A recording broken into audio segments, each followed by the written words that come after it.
আমার জন্য লাঠি জোগাড় করে এনেছো? ভক্ত, এতদিন এই ঘরে আছি কিন্তু এমন করে কেউ আমায় ভালোবাসেনি। আর তোমাকে মারতে হবে না, এই দেখো আমি চলে এসেছি। কি করেছে মা? পাথর থেকে সচল মূর্তি ধারণ করে পাতা আসনে এসে বসেছে। রন্ধনের পাত্র মানে সেই ভোগের পাত্রটা দেখে জিজ্ঞাসা করছে, কে করেছে ভক্ত? আমি রান্না করেছি। বাবা ঘরে নেই, গ্রামে একজন অসুস্থ, তুমি তাড়াতাড়ি এসো, এসে খেয়ে নাও। ভগবান সবে মাত্র একটু বদনে দিয়েছে মা। যেই না বদনে দিয়েছে জিজ্ঞাসা করছে রঘুনন্দন, ও গোপীনাথ, কেমন হয়েছে রান্না? খুব ভালো। যদি ভালো না হয় একটু কষ্ট করে খেয়ে নাও, বাবা কালকে তোমাকে রান্না করে খাওয়াবে। মনে মনে বলছে, ভগবান বাবাই করুক আর যেই করুক, আর যে তুমিই করো। আহা, জানো না ভক্ত, এতদিন এই ঘরে আছি, এমন অমৃত আমি কখনো পাইনি। আজ তোমার হাতে রান্না পেয়ে তুমি জানো না এই যে কত সুস্বাদু, কত স্বাদ, এই যে আমার কাছে অমৃত। ভক্ত যদি রান্না করে সে কি কখনো খারাপ হতে পারে? ভালোবেসে কেউ যদি খাওয়ায় সেটা খারাপ হবে কেমন করে?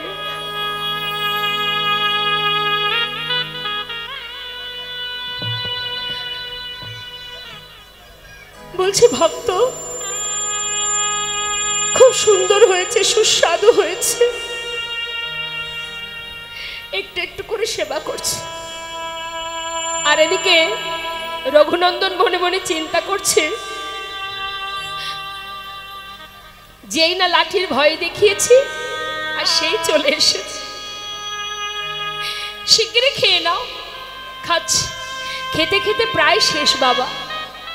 আর অবশিষ্ট যেটুকু ছিল, যেই না হাতে করে নিজের বদনে দিতে যাবে, হঠাৎ পাশে দাঁড়িয়ে রঘুনন্দন তার হাতটা চেপে ধরেছে। গোপীনাথ, ওঠো, এক্ষুনি উঠে যাও। দেখি দাঁড়িয়ে দিচ্ছ কেন? আমাকে তো ডেকে নিয়ে এলে, লাঠির ভয় দেখালে, আবার আমাকে তাড়িয়েও দিচ্ছ। দেব না? যা কিছু রান্না করেছি সবই তো তোমায় দিয়েছি, এখনো আমি খাইনি, বাবা খাইনি। সবই যদি তুমি খাবে তাহলে আমরা কি খাবো? আমাদের জন্য একটু রেখে দাও। হমা, বেশি তো ছিল না, অবশেষে যেটুকু ছিল পাত্রে রেখে বিগ্রে মিলিত হলো। পাত্রটা ধুয়ে তুলে রেখে দিয়েছি। যেটুকু ভগবান রেখেছিলেন সেটুকু রঘুনন্দন খেয়ে নিয়েছে। এদিকে যথাসময়ে মুকুন্দ দাস গ্রামের কাজ সেরে ঘরে ফিরেছে। ফিরে ডাকছে, রঘুনন্দন, বলো বাবা। কিরে, ভগবানের সেবা দিয়েছিস? হ্যাঁ, তোমাকে চিন্তা করতে হবে না। যাক, আমাকে এবার একটু প্রসাদ দে তো বাবা। প্রসাদ? জানো বাবা, আজ আর প্রসাদ নেই। কেন? কোনো ভক্ত এসেছিল? না না, কেউ আসেনি। তাহলে প্রসাদ কি হবে? হ্যাঁ, কি আর হবে বলো। শোনো, ওই মন্দিরের গোপীনাথ ওই তো সব খেয়ে নিচ্ছিল। ভাগ্যিস আমি হাতটা চেপে ধরেছিলাম, আমার জন্য একটু রেখেছিল, সেটা আমি খেয়ে নিয়েছি। মুকুন্দ দাস মনে মনে চিন্তা করছে, কি করে সম্ভব? প্রতিদিন তো আমি সেবা দিই, কই কোনোদিন তো খাই না গোপীনাথ। আজ আমি ঘরে নেই, আজই খেয়ে নিল। যার যেমন ভাব তার তো তেমনই লাভ। মনে মনে ভাবছে মুকুন্দ, সে তো পাথর, সে তো চলতে পারে না, কথা বলতে পারে না, সে কি করে খাবে?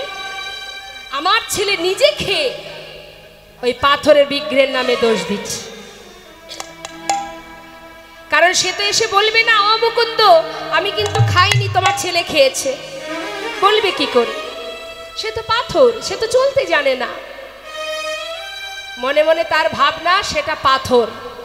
আর সন্তান জানে আমি যেমন বাবার সন্তান, ওই গোপীনাথ আমার বাবার সন্তান, তাই সে দেখা পেল, মুকুন্দ দাস পেল না। রাত্রিটা কেটে গেল বাবা। সকালবেলা হতে না হতে ছেলে যে অন্যায় করেছে, মিথ্যা কথা বলেছে, তাই উপযুক্ত ছেলের সাজা দেবে বলে তিনি একটা ফোন দিয়ে আটলেন। কি করলেন? বলছি, শোন রঘুনন্দন, তুই তো ভালো সেবা দিতে শিখেছিস, তা একটা কাজ কর বাবা, ওই আমি নাড়ু তৈরি করে রেখেছি, তুই আজকে নাড়ুটা ভোগ দিয়ে দিস, আজ আর রান্না করতে হবে না, আর আমি চললাম গ্রামের কাজে, ফিরে এসে প্রসাদ পাবো। ঠিক আছে বাবা, তুমি চিন্তা করো না। মুকুন্দ দাস কিন্তু কোথাও যায়নি বাবা। সে কি করেছে? মন্দিরের পিছনে গিয়ে দেয়ালে কান পেতে আছে। কেন? ছেলে যখন মন্দিরে ভোগ নিবেদন করতে যাবে, আমি কান পেতে শুনবো আমার ছেলে ছাড়া আর কারোর কণ্ঠ শোনা যায়। কান পেতে আছে দেয়ালে, আর এদিকে নাড়ু পাত্রে সাজিয়ে নিয়ে মন্দিরে ঢুকেছে। গোপীনাথ, কাল এসেছিলাম, চিনতে পারছো? আজ কিন্তু আর ডাকতে পারবো না, শিগগিরই এসো। বাবা বলল তুমি নাকি নাড়ু খেতে ভালোবাসো, তাই তোমার জন্য বাবা নাড়ু পাঠিয়ে দিয়েছে, তাড়াতাড়ি এসো, এসে খেয়ে নাও। ভগবান বলছে, ভক্ত, কেউ যদি আমাকে ডাকার মতো একবার ডাকতে পারে, আর তার সেই ডাক যদি একবার আমার করণে পৌঁছে যায়, ভক্ত যদি কোনোদিন আমাকে ভুলেও যায়, আমি কোনোদিন সেই ভক্তকে আর ভুলি না। আর তোমাকে ডাকতে হবে না, এই তো চলে এসেছি, শিগগিরই এসো, তাড়াতাড়ি খেয়ে নাও, বাবা নাড়ু পাঠিয়েছে তোমার জন্য। আহা, ভগবান মনে মনে বলছে, বাবাই পাঠাক আর যেই পাঠাক, ভক্তের হাতের ছোঁয়া তো লেগে আছে। যেই না একটা নাড়ু বদনে দিয়েছে মা, পাশে দাঁড়িয়ে রঘুনন্দন মনে মনে চিন্তা করছে, কালকের মতো আমি দাঁড়িয়ে থাকবো আর গোপীনাথ একটা একটা করে সব খেয়ে নেবে, আজ আর তা হতে দেব না, আজ ও খাবে আমিও খাবো। এই বলে একটা নাড়ু তুলে নিয়েছি, তুলে নিয়ে মুখে দিয়েছি, অর্ধেকটা খেয়েছি। যেই না স্বাদ লেগেছে, আর বাকি এঁঠো অর্ধেক নাড়ুটা গোপীনাথের মুখের কাছে ধরেছে। খেয়ে দেখো গোপীনাথ, কত সুস্বাদু, খেয়ে দেখো, শিগগিরই ধরো। ভগবান নয়নের জলে বুক ভাসিয়ে কাঁদছে মা, মনে মনে বলছে, ভক্ত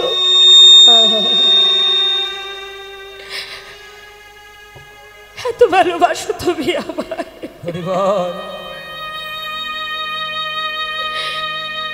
তোমার বদনের এঁঠো নাড়ু আমাকে খাওয়াতে তোমার দ্বিধা হচ্ছে না। ভগবানের চোখে জল দেখে রঘুনন্দন বলছে, গোপীনাথ তুমি কাঁদছো? আমার এঁঠো নাড়ু তোমায় দিয়েছি তাই? কি জানো, আমার ভালো লেগেছে তো, তাই আমি তোমায় দিচ্ছিলাম। ঠিক আছে, আর আমি তোমায় দেব না। তুমি কেঁদো না গোপীনাথ, কেঁদো না।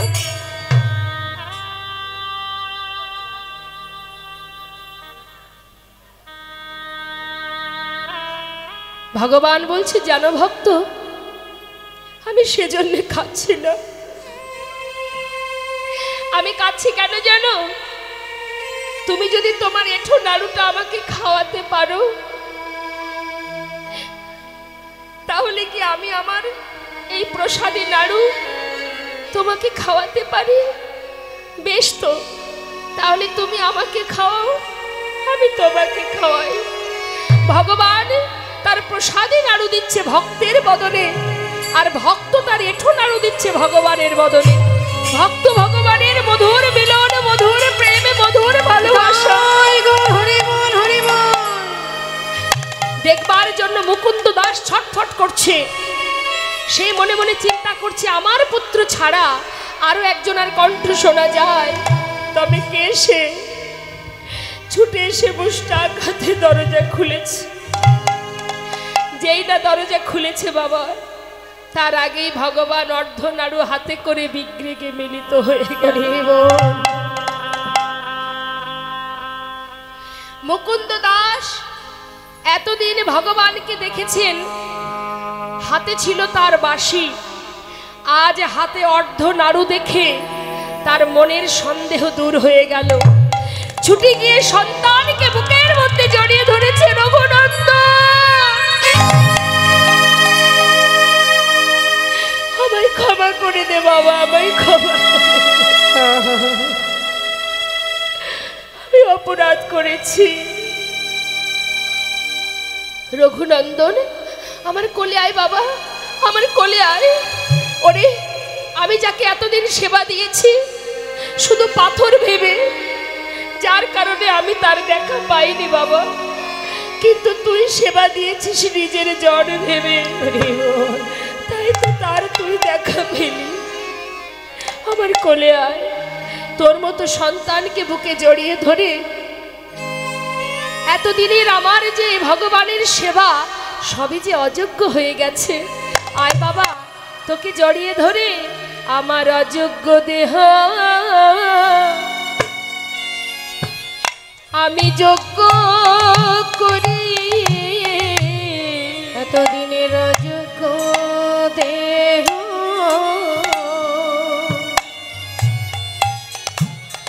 আমি যোগ্য,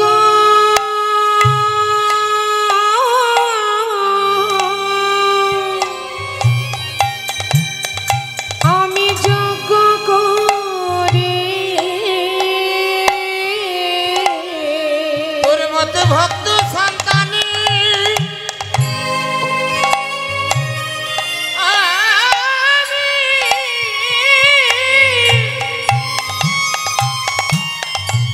আমি জড়াই ধরি, এতদিনের অযোগ্য দেহ যোগ্য করি। তোর মতো ভক্ত সন্তানে আমি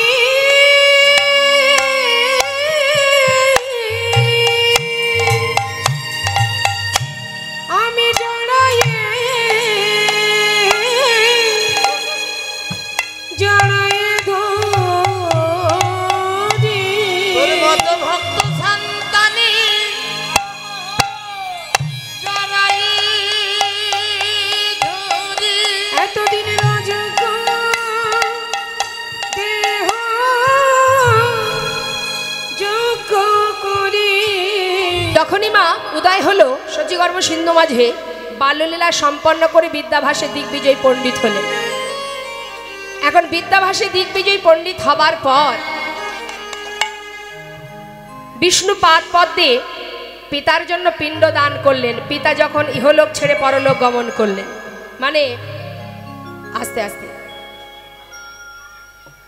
যখন ইহলোক ছেড়ে পরলোক গমন করেন, পিতার জন্য পিণ্ড দান করে তিনি পুনরায় আবার নবদ্বীপে এসে ভক্তগণ কলিহত জীবের উদ্ধারের জন্য হরিনাম সংকীর্তন শুরু করলেন। কিন্তু দেখতে দেখতে প্রভু আমার নবদ্বীপের মাঝে নাম প্রচার করতে করতে একদিন তিনি সব ছেড়ে চলে গেলেন বৃন্দাবনের পথে। তা কিভাবে গেলেন? প্রতিনিয়ত শ্রীবাসের ঘরে হরিনাম করেন, আজও করছেন, কিন্তু নাম গাইতে গাইতে হঠাৎ তার বৃন্দাবনে যাবার বাসনা যখনই জাগলো মা, শ্রীবাসের ঘরে সে কিন্তু হরিনাম করতে যাননি। প্রতিদিন যান, প্রতি রাত্রেই হরিনাম করেন, কিন্তু আজ রাত্রে তিনি আর হরিনাম করতে যাননি। শ্রীবাসের ঘরে হরিনাম করতে না গিয়ে রাত্রিবেলা বিষ্ণুপ্রিয়াকে সঙ্গে করে নিয়ে শয্যাপরি শয়নে আছেন। কিছু রাত পার হলো, মানে মধ্যরাত, সেই সময় বিষ্ণুপ্রিয়ার ঘুম ভেঙে গেল। যখনই ঘুম ভেঙে গেল, বিষ্ণুপ্রিয়া আমার প্রভুর শয্যার ওপরে হাত দিলেন। প্রভুর শয্যার ওপরে যখনই হাত দিয়েছে, হাত দেবা মাত্রই বিষ্ণুপ্রিয়া চমকে উঠলেন। কেন? কি দেখলেন বিষ্ণুপ্রিয়া? হেথা বিষ্ণু প্রিয়া চমকি উঠিয়া হেথা বিষ্ণু প্রিয়া চমকি উঠিয়া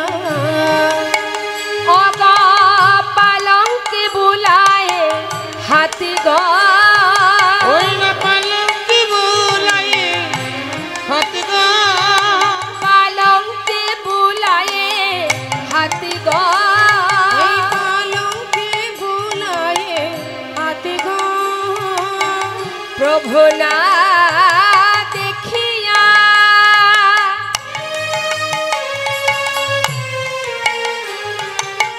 কাঁদিয়া কাঁদিয়া ওই প্রভু না দেখিয়া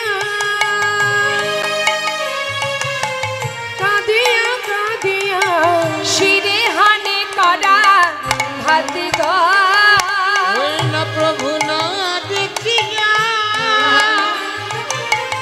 কাঁদিয়া কাঁদিয়া সিরহানি কর হাতি গো বলে প্রভু তুমি কোথায় গেলে প্রভু তুমি কোথায় গেলে এই অভাগিনীকে একা ফেলে বলো প্রভু তুমি কোথায় গেলে এই অভাগিনীকে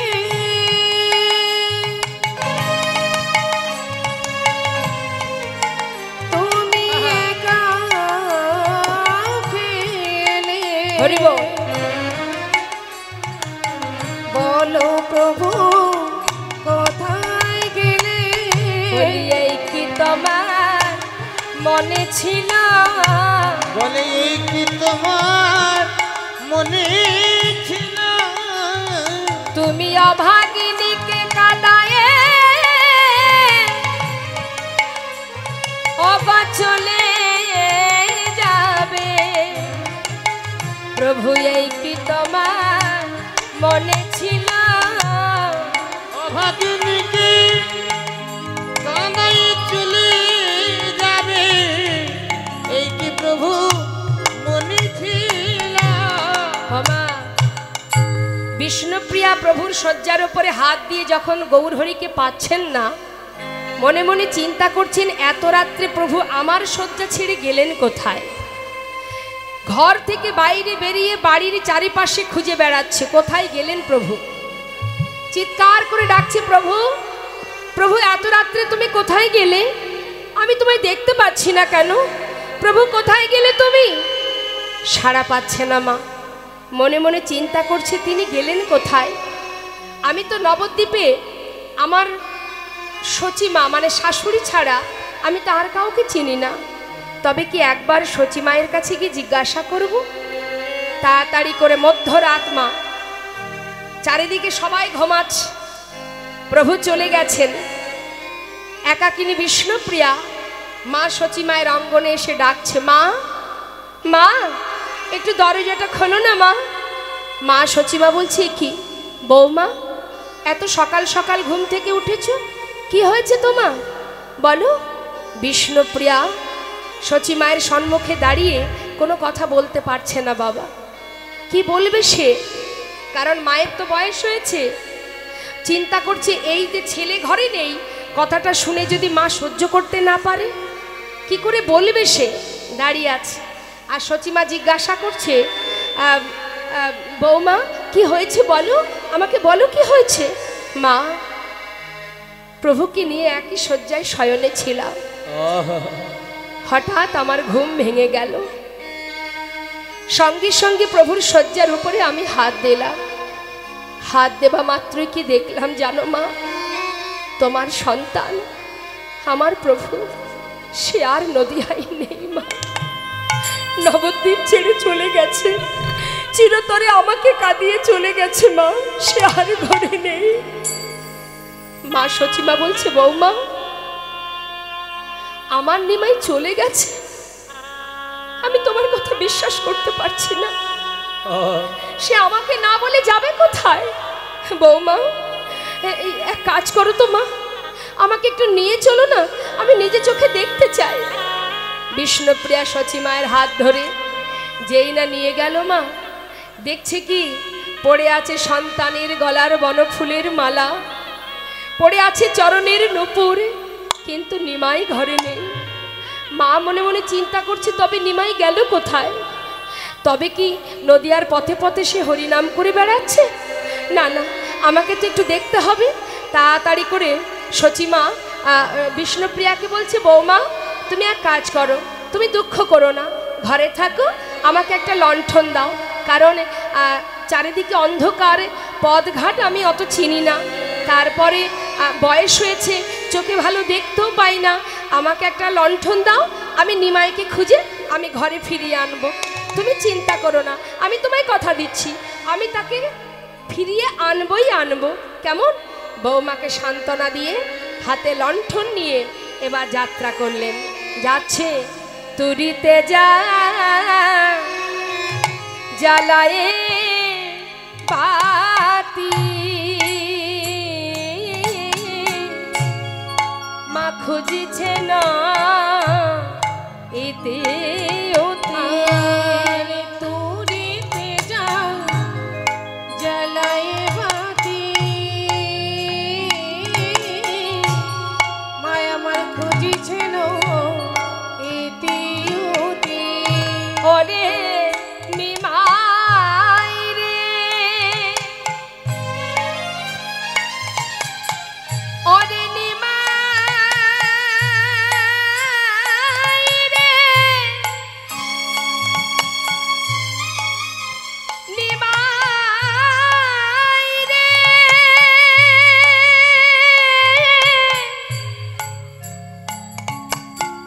একবার ফিরে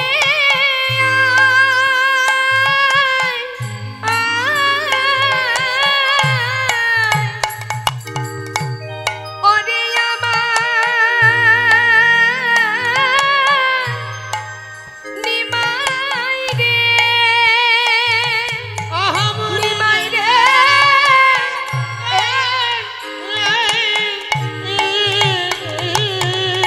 ওই না তুই যা জ্বালাইয়া জ্বালাইয়া বাতি,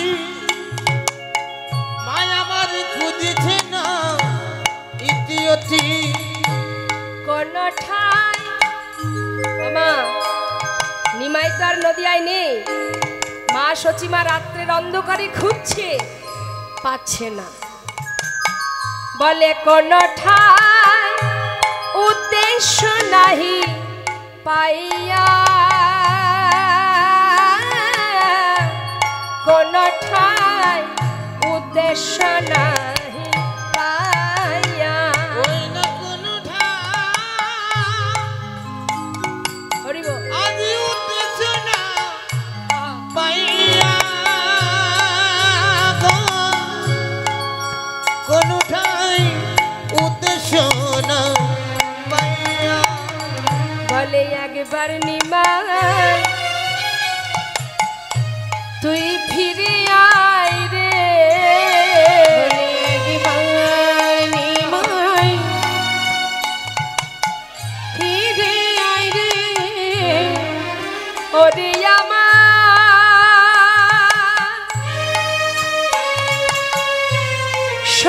সন্ধ্যার প্রদীপ,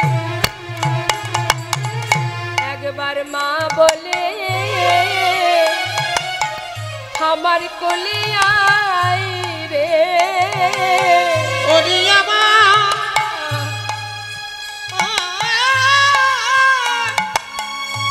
জানির মানি,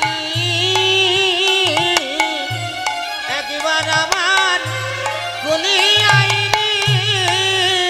ওরে তুই ছাড়াই আমার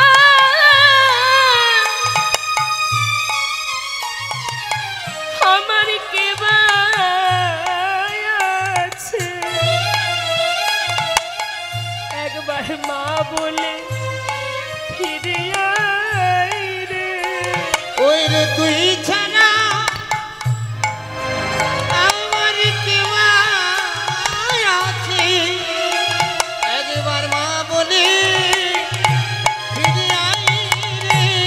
সচিমা পথের ধারে বসে কাজ।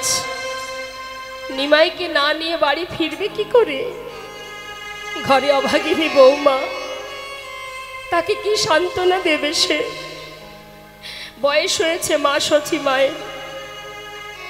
পথের ধারে কত কুকুর শৃগাল শুয়ে আছে, তাদের কাছে জিজ্ঞাসা করছে, ওরে নদীবাসী সবাই ঘুমাচ্ছে, তোরাই পথে জেগে আছিস, একবার বলতে পারিস তোরা আমার নিমাই কোন পথে গেছে? তারা যদি দেখেও থাকে বলবি কি করে গো মা? মা মনে মনে চিন্তা করছে, যদি আমি নিমাইকে খুঁজে না পাই আমি আর ঘরে ফিরব না, গঙ্গার জলে নিজেকে বিসর্জন করে দেব। বসে বসে কাঁদতে কাঁদতে যেই না একটু ভোর ভোর হয়েছে, একটু একটু রাস্তাঘাট দেখা যাচ্ছে, চিন্তা করছি সব জায়গায় তো খুঁজলাম, আমার নিমাই আর কোথাও না থাকলেও অন্তত শ্রীবাসের ঘরে থাকলেও থাকতে পারে, যাই একবার শ্রীবাসের ঘরটা দেখে আসি। এই ভেবে মা আমার ছুটতে ছুটতে ভোর হবার সাথে সাথে ওই শ্রীবাসের ঘরের দরজার কাছে এসে দাঁড়িয়েছে, ডাকছে, শ্রীবাস, আয় শ্রীবাস। শ্রীবাস পণ্ডিত বাইরে এসে বলছে, মা তুমি ডাকছো কেন? কি হয়েছে, কোনো বিপদ? মা বলছে, বিপদ এখনো হয়নি বাবা, শুধু তোর কাছে আমি জানতে এসেছি।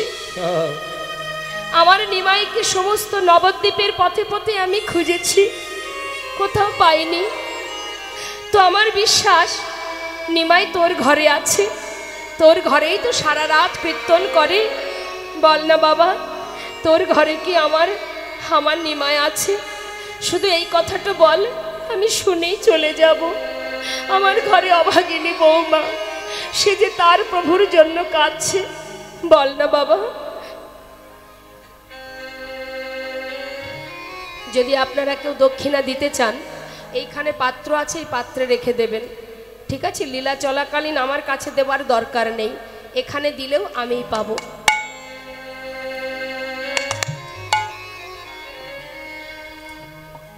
বলছে, তোরা একটিবার তুই বল নিমাই আছে কিনা, শুনেই আমি চলে যাব। যেই না বলেছে মা, শ্রীবাস পণ্ডিত বলছে, জানো মা, প্রভু তো প্রতিটি রাত্রেই আমাদের ঘরে আসেন, সারা রাত কীর্তন করেন, কিন্তু কাল রাত্রে প্রভু আসেননি। কেন আসেনি আমি জানি না, আমিও তো সেটাই চিন্তা করছি, প্রভুর কি কোনো সমস্যা হলো? তিনি প্রতি রাত্রে আসে, কাল কেন এলো না? আমিও সেই একই চিন্তা করছিলাম মা, প্রভু কোথায় আছে? মা বলছে, শ্রীবাস, তাহলে তোর ঘরে আমার নিমাই নেই? না মা, শ্রীবাস, তোর ঘরে যদি নিমাই না থাকবে তাহলে এই নবদ্বীপে আর আমার নিমাই কোথায় থাকবে বল? যা ভেবেছি মনে তাই হয়েছে রে, আমার নিমাই চলে গেছে, চিরতরে এই নবদ্বীপ ছেড়ে নদিয়াবাসীকে ফেলে চলে গেছে। মা, এ তুমি কি বলছো? হ্যাঁ জানিস শ্রীবাস, একদিন আমার নিমাই আমাকে বলেছিল, মা আমি নবদ্বীপে হরিনাম করি বলে সমস্ত ব্রাহ্মণ সমাজ আমার হরিনামে নিন্দা করে। মা, আমাকে কেউ নিন্দা করলে আমি সইতে পারি, কিন্তু হরিনামের নিন্দা করলে আমি সইতে পারি না মা। তাই নামকে সম্বল করে চিরতরে একদিন সব ছেড়ে আমি বৃন্দাবনে চলে যাব।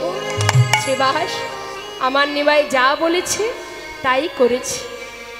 ভেবেছিলাম বলেছে কিন্তু করবে না, এখন দেখছি না, সে যা বলেছে তাই করেছে। তবে শোন শ্রীবাস, নিমাই যখন মাকে কাঁদিয়ে চলে গেছে, তাহলে আর বেঁচে থেকে লাভ কি? আর আমি বাঁচতে চাই না, ওই গঙ্গার জলে নিজেকে বিসর্জন করে দেব, কারণ এই মুখ আমি আমার বৌমার সামনে গিয়ে আর দেখাতে পারবো না। আমি তাকে কথা দিয়েছি নিমাইকে নিয়ে ঘরে যাব, আর যখন নিমাই পেলাম না, এই প্রাণ আর রাখবো না, গঙ্গার জলে নিজেকে বিসর্জন করব, আর সেই মাতৃ হত্যার দায় আমি নিমাইয়ের ঘরে চাপাবো। নিমাই যখন জানতে পারবে যে তার মা তার জন্য জলে ডুবে মারা গেছে, আমিও জানতে চাই সে কেমন করে বৃন্দাবনে গিয়ে কৃষ্ণ ভজন করতে পারে মায়ের মৃত্যুর খবর পেয়ে। মা পাগলিনীর ন্যায় ছুটতে ছুটতে যাচ্ছে গঙ্গায় ঝাঁপ দেবে বলে, আর এদিকে পিছন থেকে শ্রীবাস পণ্ডিত, গদাধর, মুরারি মুকুন্দ, অদ্বৈত প্রভু, নিত্যানন্দ প্রভু চিৎকার করে ডাকছে, মা মা তুমি এমন করে নিজেকে বিসর্জন করো না মা, প্রভু আমাদের ছেড়ে চলে গেছে, এবারে যদি তুমিও চলে যাও আমরা কি নিয়ে থাকবো মা। সবাই ছুটছে আর মা আমার পাগলিনীর মতো নিমাই নিমাই বলতে বলতে গঙ্গার জলে ঝাঁপ দিচ্ছে। নিমাই নিমাই নিমাই বলে গঙ্গায় ঝাঁপ দিতে গেল, ছুটে এসে নিত্যানন্দ মায়ের ধরিল। নিমাই নিমাই নিমাই বলে মায় আমার গঙ্গায় ঝাঁপি দিতে গেল, তথায় আছে নিত্যানন্দ মায়ে কোলে নিল। মরতে তোমার হবে না মা, তোমার হবে না, না না মূর্তি তোমায় হবে না মা, মরতে তোমার হবে না, নিমাই গেছে নিতাই আছে, মরতে তোমার হবে না মা, নিমাই গেছে নিতাই আছে, মরতে তোমার হবে না মা। ছুটেছে নিত্যানন্দ মায়ে কোলে নিল।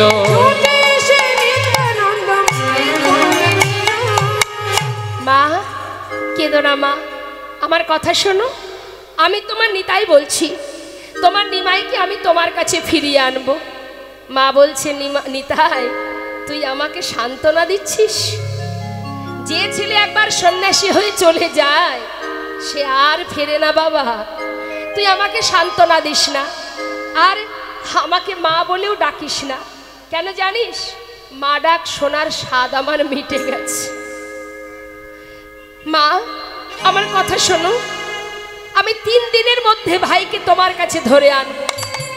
আমি তোমায় কথা দিচ্ছি মা, ভাই যদি সন্ন্যাসী হয়ে যায় তোমার কাছে ধরে আনবো, আর যদি না হয় তবু তোমার কাছে ধরে আনবো। আমি কথা দিলাম, সে সন্ন্যাসী না হলেও ধরে আনবো, আবার সন্ন্যাসী হয়ে গেলেও আমি তোমার কাছে ধরে আনবো। আমার কথা বিশ্বাস করো। মা বলছেন, পারবি তো? অনিতাই কথা দে আমায়, পারবি তো নিমাইকে ধরে আনতে? ঘরে বৌমা, আমি তাকে কথা দিয়েছি, আমি মুখ দেখাতে পারছি না বাবা, পারবি তো? পারবো মা, তুমি যাও, তুমি গিয়ে বৌমাকে বলো আমি খুব শীঘ্রই নিমাইকে ফিরিয়ে আনছি। যাও। মা সচিমাকে ঘরে পাঠিয়ে দিয়ে 2 জনকে সঙ্গে করে নিলেন নিত্যানন্দ প্রভু। একজন হলেন অদ্বৈত আচার্য প্রভু আর একজন হলো মুরারি। এই 2 জনকে নিয়ে যাচ্ছে নিতাই চাঁদ কোথায়? যেখানে গৌরহরি সন্ন্যাস ধর্ম গ্রহণ করেছেন, কাটোয়া কাঞ্চননগরে কেশব ভারতীর আশ্রমে।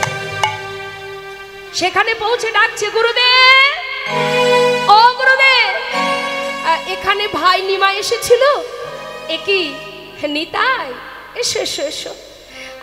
হ্যাঁ একটু আগে এসেছিল তোমার ভাই নিমাই, সে আমাদের কাছ থেকে সন্ন্যাস ধর্ম গ্রহণ করে বৃন্দাবনের পথে চলে গেছে। কি বললে? সন্ন্যাসী হয়ে গেছে ভাই? গুরুদেব কোন পথে গেছে ভাই? এই পথে। বেশ, চরণে প্রণাম করে অদ্বৈত আচার্যকে বললেন, শোনো অদ্বৈত, তুমি শান্তিপুরী গঙ্গার ঘাটে একটা তরি নিয়ে আর ডৌর কৌপিন বহির্বাস নিয়ে অপেক্ষা করো। আর মুরারিকে বললে তুমি নবদ্বীপে যাও, গোটা নদিয়াবাসীকে জানিয়ে দাও খুব শিগগিরই আমি নিমাইকে ফিরিয়ে নিয়ে আসছি। হরি বল। 2 জনকে 2 দিকে খবর পাঠিয়ে দিয়ে এবার আমার নিত্যানন্দ প্রভু যাচ্ছে মা। হরি বল হরি বল। আজ আমার গৌরহরি সন্ন্যাসী হয়ে যাচ্ছে বৃন্দাবনের পথে, মুখে কৃষ্ণ কৃষ্ণ বলে, কিন্তু বাবা যাচ্ছে যখন কৃষ্ণ নাম গাইতে গাইতে যাচ্ছে তো, যেতে যেতে এসে পৌঁছালো কোথায়? এই বীরভূম জেলার। তিনি এসে 3 দিন ধরে রাঢ় দেশের মাটিতে ঘুরছে, কিন্তু কোথা থেকেও একবার কৃষ্ণ নাম তিনি শুনতে পাচ্ছেন না। 3 দিন ধরে, 3 দিন রাঢ় দেশে করিয়া ভ্রমণ, কৃষ্ণ নাম না শুনিয়া করেন ক্রন্দ। প্রভু আমার করেন ক্রন্দ। কাটোয়া কাঞ্চননগর থেকে যাত্রা করেছে বৃন্দাবনের পথে যাবে, ঠিক এই রাঢ় দেশের মাটিতে এসে 3 দিন ধরে ঘুরছে গৌরহরি, কিন্তু কোনো জায়গা থেকে তিনি একটু কৃষ্ণ নাম শুনতে পাচ্ছেন না। তাই কঠিন কাকর বালিতে গড়াগড়ি দিয়ে কাঁদছে গৌরহরি, আর মনে মনে বলছে, এখানে কি এমন কেউ নেই যার মুখে একটু কৃষ্ণ নাম শোনা যায়? ভাবতে ভাবতে যাচ্ছে মা। এখন হঠাৎ হলো কি দেখুন, প্রভু যখন এই রাঢ় দেশের মাটিতে এসে পৌঁছালো, এই রাঢ় দেশের মাটিতে ছোট ছোট বালকরা, ছোট্ট ছোট্ট বালক, মনে করুন 5 থেকে 10, এই হচ্ছে বয়স, 5, 6, 7, 8, 9, 10, এই বয়সের বন্ধুরা একত্রিত হয়ে মাঠে গিয়ে ধেনুবৎস ছেড়ে দিয়ে তারা নানাবিধ খেলা করে। এখন আজও তারা মাঠে এসে খেলা করছে আর বলা বলি করছে, এই ভাই, এই শোন, আমরা তো প্রতিদিন মাঠে খেলা করি, আজ একটা সুন্দর খেলা করব। তা কি খেলা? বলছে, শোন, আমার ঠাকুর দাদা সে প্রতিদিন সন্ধ্যাবেলা যখন ঘরে ফিরি আমাকে কোলে বসিয়ে নানাবিধ গপ্প শোনায়। একদিন গপ্প শোনাচ্ছে ঠাকুর দাদা নাকি লগদ্বীপে গিয়েছিল। শোন শোন, ভুল বলছিস কেন? লবদ্বীপ নয়, নবদ্বীপ। দেখুন মা, বয়স তো 5 বছর, 5 বছরের শিশু, এখন সে তো ভাষা পরিষ্কার করে বলতে পারে না, তা সে বলছে লগদ্বীপ। এবার যার একটু ভাষা পরিষ্কার সে বলছে নবদ্বীপ। এই শোন না, তা ওই নবদ্বীপে নাকি একটা সোনার মানুষ থাকে। সোনার আবার মানুষ হয় নাকি? বলছে হয় হয়, সোনার মতো দেখতে হলে নাকি তাকে সোনার মানুষ বলে। আরে হলো তাই হলো, শোন না, এখন ওদের নামগুলো কি একটু বলে দিই, ছোট ছোট বাচ্চাদের নাম। কারোর নাম মানে ভালো নাম আছে, একটা করে বন্ধুদের মধ্যে ডাকাডাকি হয়, সবার দেখবেন আলাদা আলাদা নাম আছে। বাবা হরি বল। এখন ভালো ভালো নাম তো আছেই, আর খারাপ নাম মানে খারাপ নাম বলা যায় না, বন্ধুদের মধ্যে ডাকাডাকি হয়, সেগুলো কি? কারোর নাম বিড়বিড়ে, কারোর নাম ক্যাবলা, কারোর নাম পটলা, কারোর নাম নিধিরাম, সিধিরাম। এইগুলো হচ্ছে বন্ধুদের ডাকাডাকি, বন্ধুদের নাম মানে বন্ধুদের মধ্যে যেটা ডাকাডাকি হয়। এখন ক্যাবলা বিড়বিড়ে এরা ডাকাডাকি করে বলছে, শোন এই ক্যাবলা। হ্যাঁ বল। এই শোন, শুনেছি সেই সোনার মানুষটা নাকি হরি নামের খেলা করে, তা ভাবছি আমরা সবাই হরি নামের খেলা করব। এখন ক্যাবলা বলছে, দেখ, হরি নামের খেলা করতে গেলে খোল লাগে, করতাল লাগে, আমরা তো মাঠে এসেছি ধেনু চড়াতে, আমরা খোল করতাল কোথায় পাবো? বিড়বিড়ে বলছি, জানিস ক্যাবলা, তোর মা বাবা তোকে ভালো নামটাই রেখেছে রে, ক্যাবলা। তুই বুদ্ধিতেও ক্যাবলা, আবার নামেও তুই ক্যাবলা। শোন, আলাদা করে খোল করতাল লাগে না, খোল করতাল নাকি আমাদের সবার কাছে আছে। ক্যাবলা বলছে, কই দেখা তো দেখি, খোল করতাল কোথায় আছে? কি মায়েরা দেখান তো, ওটা কি? আর খোল কোথায়? তাহলে দেহ খোল আর করতাল, তাই তো? তাহলে সবই তো আমাদের কাছেই আছে, আলাদা করে লাগবে? যখন বলেছে বিড়বিড়ে, এই ক্যাবলা, এটা তো মাটির দেহ, আবার আমাদের দেহটাও তো মাটির দেহ। ঠাকুর দাদা বলেছে এই দেহ খোলটা গোবিন্দ সেবায় বাজে।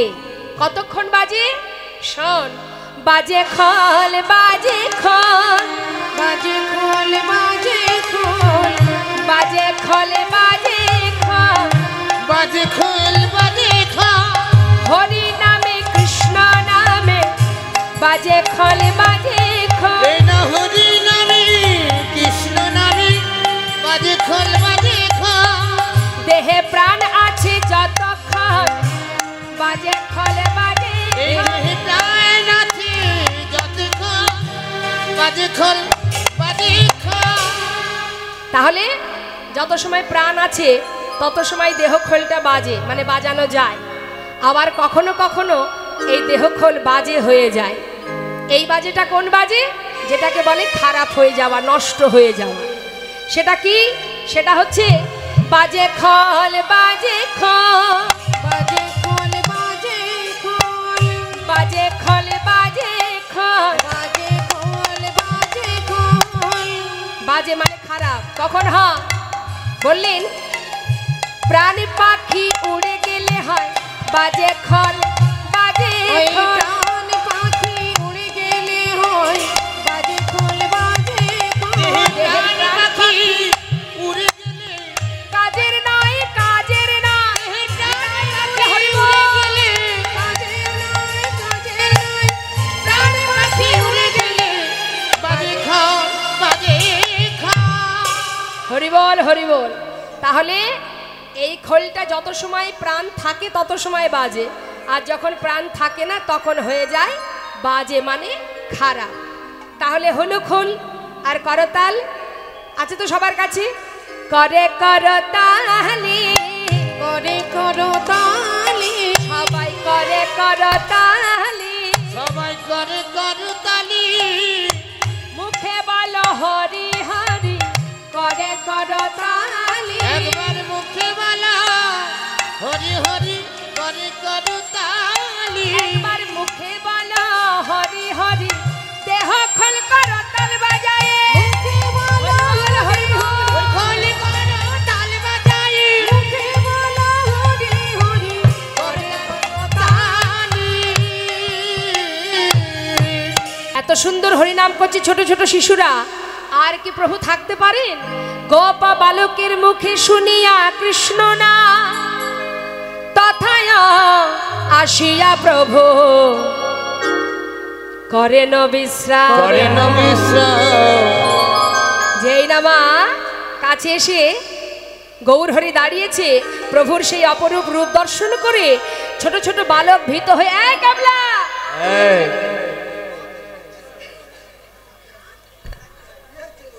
শোন না, আমরা সবাই হরিনাম করছি দেখে এই কোথা থেকে এই আগুন জ্বলা মানুষটা আমাদের সামনে এসে দাঁড়িয়েছে, কে বলতো দেখি? আমার তো খুব ভয় করছে রে। হ্যাঁ, গায়ের রং কেমন মা? তপ্ত কাঞ্চনের থেকে অধিকতম উজ্জ্বল। হ্যাঁ, অঙ্গ থেকে জ্যোতি বাহির হচ্ছে, এমন মানুষ তো তারা জীবনে কখনো দেখেনি। ছোট ছোট বালক ভয় পেয়ে ভীত হয়ে একে অপরকে জড়িয়ে ধরে বলছে, হ্যাঁ রে ভাই, এই ভাই আমার যে খুব ভয় করছে রে। বলছে দেখ, এই শোন না, ওই যে দেখছিস না গলা জড়িয়ে আদর করছে, নিশ্চয়ই ভালোই হবে। গৌরহরি তো বদনটা চেপে ধরে বলছে, বালক এত সুন্দর নাম তোরা কোথায় পেলি বাবা, আবার বল। তাই ছোট ছোট বালকরা হরিনাম করছে দেখে তুই সেখানে বাধা পড়ে গেছিস, আর ওখান থেকে আমি তোকে আবার ফিরিয়ে নিয়ে যাব শান্তিপুরে। হরি বল হরি। তা নিত্যানন্দ প্রভু কিন্তু সামনে গেলেন না বাবা, তিনি গাছের আড়ালে দাঁড়িয়ে আছে, আর ছোট ছোট বালকরা প্রভুকে ঘিরে ঘিরে হরিনাম করছে। এবার বলুন তো বাবা, ছোট ছোট বালকরা কি দিয়ে প্রভুকে বেঁধে রাখলেন? কোন দিকে যাব? আপনি বলছেন দেখতে পাচ্ছেন না, এদিকে মাইক্রোফোন দুই দিকে লাগালে একটা সাউন্ড কমে যাচ্ছে, একটা বেড়ে যাচ্ছে, কোন দিকে যাব? দাদা মাইকটা যদি পারেন সেট করে দিন।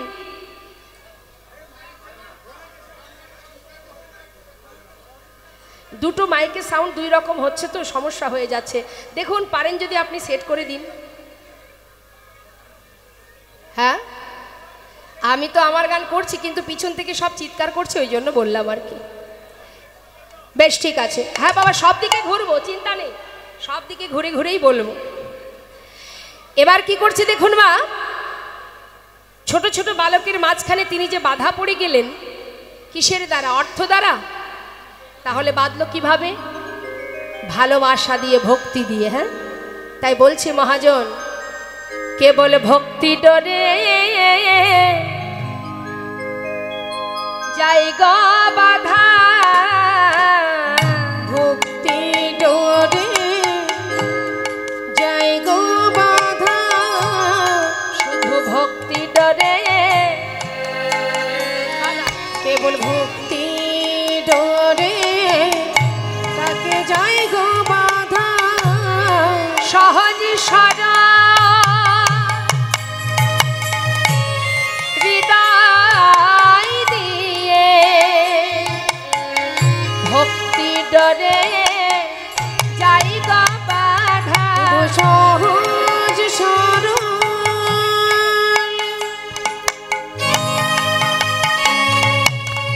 হৃদয় দিয়ে শুধু ভক্তি ডোরে যাই গো বাধা সহজ সরল হৃদয় দিয়ে হরিব তাকে ভক্তি ডোরে যাই গো বাধা কোন ধনই সরে যা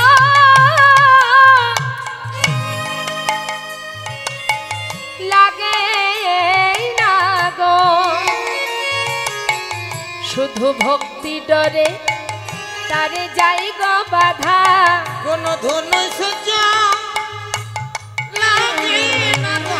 হৃদয় গৌর হরি ভক্তি ডরে যাই গো বাধা। কোন ধন ঐশ্বর্য লাগে না গো কেবল ভক্তি ডরে তারে যাই গো বাধা কোন ধন ঐশ্বর্য লাগে না গো কেবল ভক্তি ডরে যাই গো হৃদয় বাধা। গৌর হরি হরি হরি লাগে না গো ভক্তি ডরে যাই গো বাধা। কোন ধন ঐশ্বর্য লাগে না গো ভক্তির ডরে যাই গো বাধা। কথাটা কি বললেন? ছোট ছোট বালক তাদের ভালোবাসা দিয়ে গৌরহরিকে বাঁধলেন। অর্থাৎ ঐশ্বর্য দিয়ে ভগবানকে বাঁধা যায় না, অর্থ দিয়ে পাওয়া যায় না, পাণ্ডিত্য দিয়ে পাওয়া যায় না, শুধু চাই ভক্তি। একটা সুন্দর দৃষ্টান্ত দিই আপনাদের বাবা।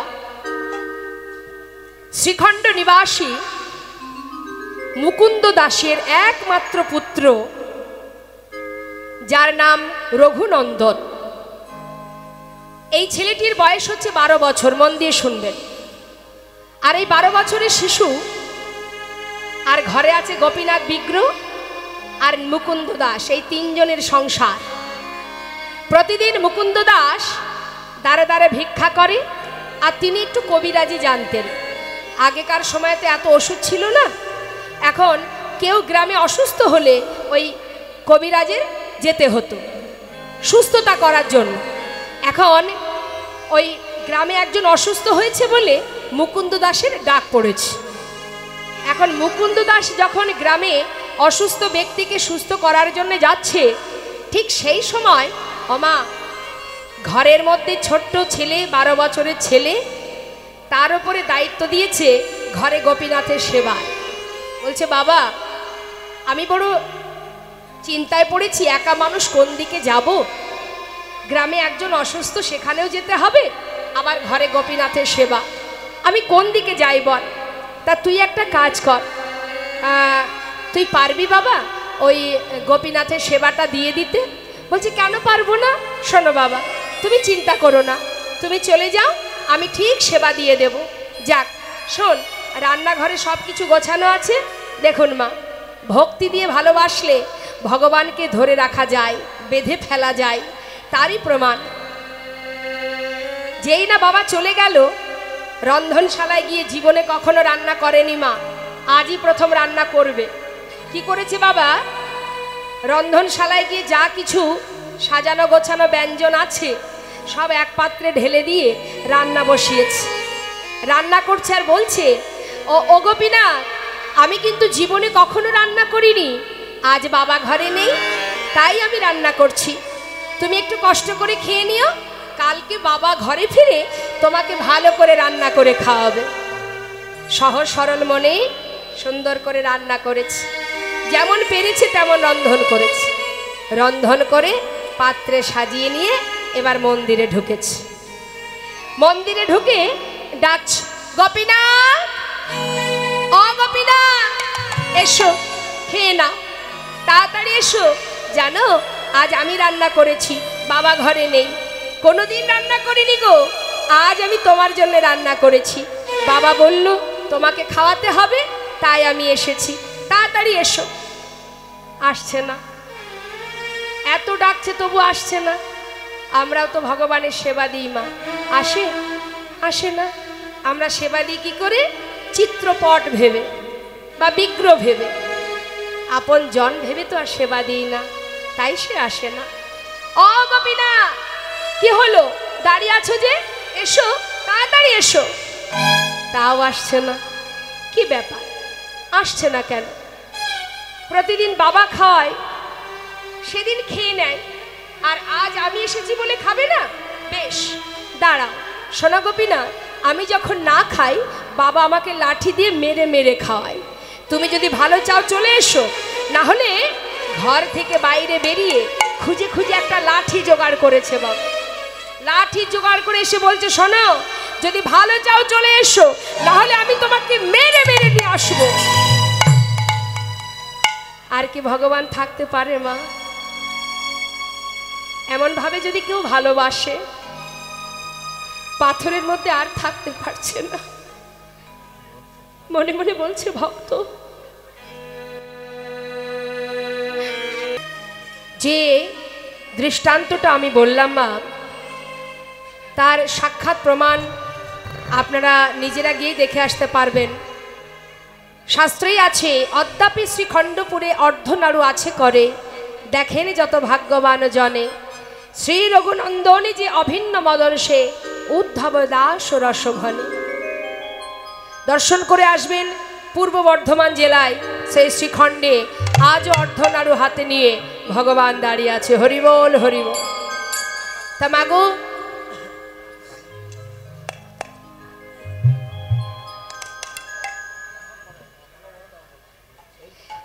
তো আপনাদের কাছাকাছি আছে সেই পানুরিয়া গ্রাম, যেখানে মহাপ্রভু বিশ্রাম নিয়েছিলেন, এই বীরভূম জেলাতেই সিউড়িতে। ওই পানুরিয়া গ্রামেই মহাপ্রভু কিছুক্ষণ বিশ্রাম করে ওই যে ছোট ছোট বালকদের মাঝখানে হরিনাম শুনছিলেন, সেই জায়গাটি হলো ওটা। এখন যখন মা ছোট ছোট বালকের মাঝখানে নাম শুনছে, নিতাই চাঁদ চিন্তা করছে, নিমাই, তাহলে ওখান থেকে তোকে আমি আবার পুনরায় নবদ্বীপে ফিরিয়ে নিয়ে যাব। তাই কি করলেন, নিত্যানন্দ প্রভু গাছের আড়ালে দাঁড়িয়ে আছে, নিমাই সামনে যাচ্ছে না মা, গাছের আড়ালে দাঁড়িয়ে আছে। আর ওই ছোট ছোট শিশুরা তারা ঘুরে ঘুরে ঘুরে ঘুরে হরিনাম করতে করতে হঠাৎ নিত্যানন্দ প্রভুর চোখে চোখ পড়ে গেছে। আর নিত্যানন্দ প্রভু কিন্তু মুখটা বাড়িয়ে আছে, যে ওই বালকরা যদি একবার আমার দিকে তাকায়, ওদেরকে আমার কাছে ডেকে নেব, ডেকে নিয়ে আমি আমার কার্য সিদ্ধি করব। এখন যেই না বাচ্চারা তাকিয়েছে, ইশারা করে ডাকছেন প্রভু। কাছে যেই না ডেকেছে মা, ছোট ছোট শিশু তো, একদিকে গৌরহরি বসে আছে, তার সারা গায়ের জ্যোতি দেখে তারা ভয়ে ভীত। আবার আর একদিকে দেখছে গাছের আড়ালে আর একটা মানুষ, তারও অঙ্গ থেকে জ্যোতি বাহির হচ্ছে। ভয়ে সবাই থরহরি কাঁপছে আর বলছে, ক্যাবলা এই শোন, এই একটা আগুন জ্বলা মানুষ, আবার গাছের আড়ালে আর একটা আগুন জ্বলা মানুষ, আমার কিন্তু ভয় করছে ভাই।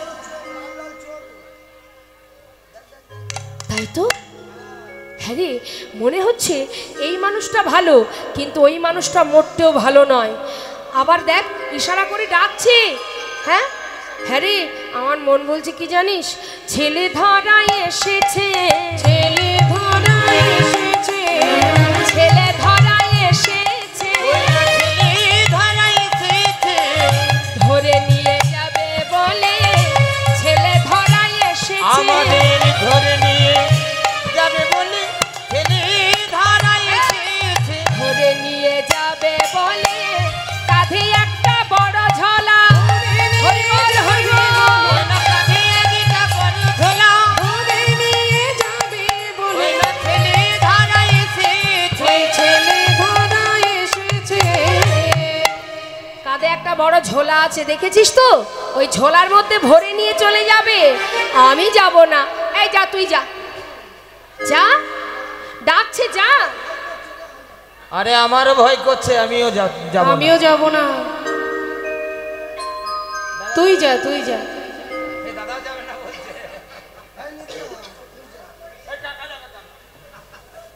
হ্যাঁ, কাকার কাছাকাছি বাড়ি, ও কাকা যেতে পারে। তাহলে পাঠিয়ে দাও। বলছি মাথা খারাপ, নাম আমার ক্যাবলা হতে পারে, বুদ্ধিতে আমার 16 আনা আছে।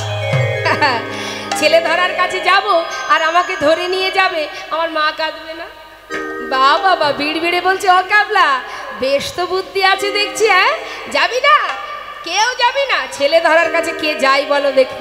মা বাবারা বলে না বাচ্চাদের, এই ভর দুপুরবেলা রাস্তাঘাটে ঘুরবি না, কারণ অনেক ছেলে ধরা ঘুরে বেড়ায়, ধরে নিয়ে কিন্তু চলে যাবে। এখন তারা ছোট ছোট শিশু মা, তারা ভাবছে বাবা এই একটা আগুন জ্বালা মানুষ, ওই একটা আগুন জ্বালা মানুষ। আবার নিতাই চাঁদের চোখ দুটো তো বড় বড় লাল, শঙ্কর্ষণ বলরাম তো তিনি। এখন ওই চোখ দুটো দেখি আবার কাঁধে একটা ঝোলা আছে, ভেবেছে ঠিক ছেলে ধরা। বাবা কেউ যাব না, কেউ যেতে চাইছে। এখন মাঝখানে একজন আছে যার নাম নিধিরাম সর্দার। কথায় আছে না, ঢাল নেই তরোয়াল নেই নিধিরাম সর্দার। মানে নিধিরাম সর্দারের এতটা সাহস, তার অস্ত্র শস্ত্র লাগে না যুদ্ধ করতে গেলে। এই যাবি না? এই যাবি না? না যাব। এই যাবি না? কেউ যাবি না? আমি যাব। আমি যাব, কেউ না যায়। আরে আমাদের কি বুদ্ধি কম আছে নাকি? এই এক কাজ কর, এই গলায় যে গামছাগুলো আছে না, ওই গামছাগুলো একটার সঙ্গে আর একটা বাঁধ।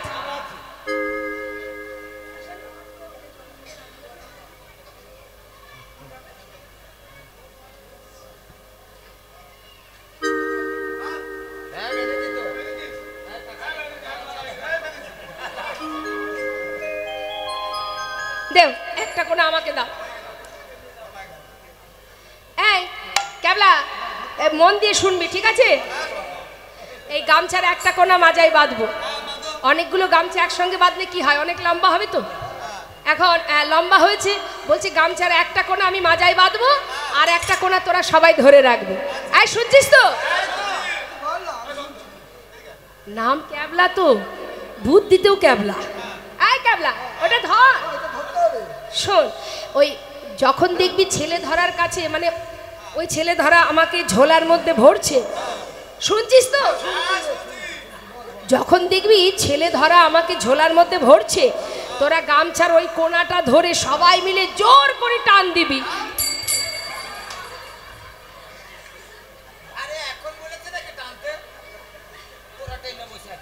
এই পটলার বুদ্ধি আছে, ক্যাবলার বুদ্ধি নেই।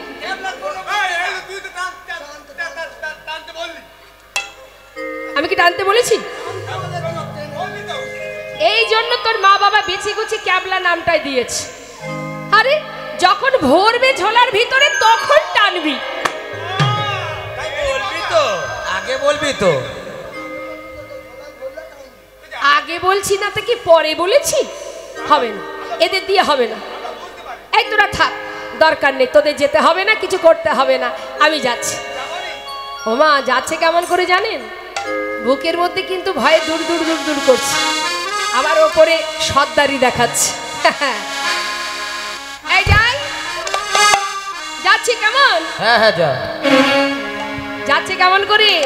ভয়ে ভয়ে এক পা দুপা চলল নিধিরা, ভয়ে ভয়ে এক পা দুপা চলল নিধিরা, ভয়ে ভয়ে পাদুপা চলল নিধিরা, ভয়ে এক পা এগোয় দুই পা ভয়ে এক পা এগোয় দুই পা ভয়ে পিছনে, এক পায়ে কই দু পা পেছনে, তাকাই যাইলে তাকাই বামে, ভয়ে ভয়ে এক পা দুপা মায়েরা উলু ধ্বনি হরিবল হরিবল। ভয়ে ভয়ে পাদুপা চলল নিধিরা, ভয়ে ভয়ে পাদুপা চলল নিধিরা। যেই না নিতাই চাঁদের কাছে এলো মা গৌর হরি, আহা নিতাই চাঁদ বলছি বালো আয়া কাছে আয়। ভয় পাচ্ছিস কেন? এদিকে আয়। কাছে ডেকে নিয়ে বলছে বালো সারাদিন মাঠে খেলা করছিস, নিশ্চয়ই তোদের খিদে পেয়েছে তাই না? দাঁড়া। ঝোলা থেকে একটা মিঠাই বের করেছে মা। আর দেখবেন বাচ্চাদের যদি আপনি খুশি করতে চান না, একটু খাবার বের করে দিলেই কিন্তু তারা ভুলে যায়, তাই না? এখন নিতাই চাঁদ যেই না একটা মিঠাই বের করেছে, বাচ্চা নিধিরাম সর্দার সে বলছে বাবা বাবা ঠাকুরটা তো বেশ ভালো ঠাকুর। ভেবেছিলাম ঠাকুরটা খারাপ, এখন দেখছি মিঠাই খেতে দিয়েছে, তাহলে বেশ ভালোই হবে। ও ঠাকুর তুমি খুব ভালো ঠাকুর গো। হ্যাঁ দাঁড়াও দাঁড়াও, এক্ষুনি আসছি। মিঠাইটা হাতে করে নিয়ে ছুটতে ছুটতে বন্ধুদের কাছে গিয়ে ডাকছে, পটলা কি হলো রে? এই কাবলা এই বল।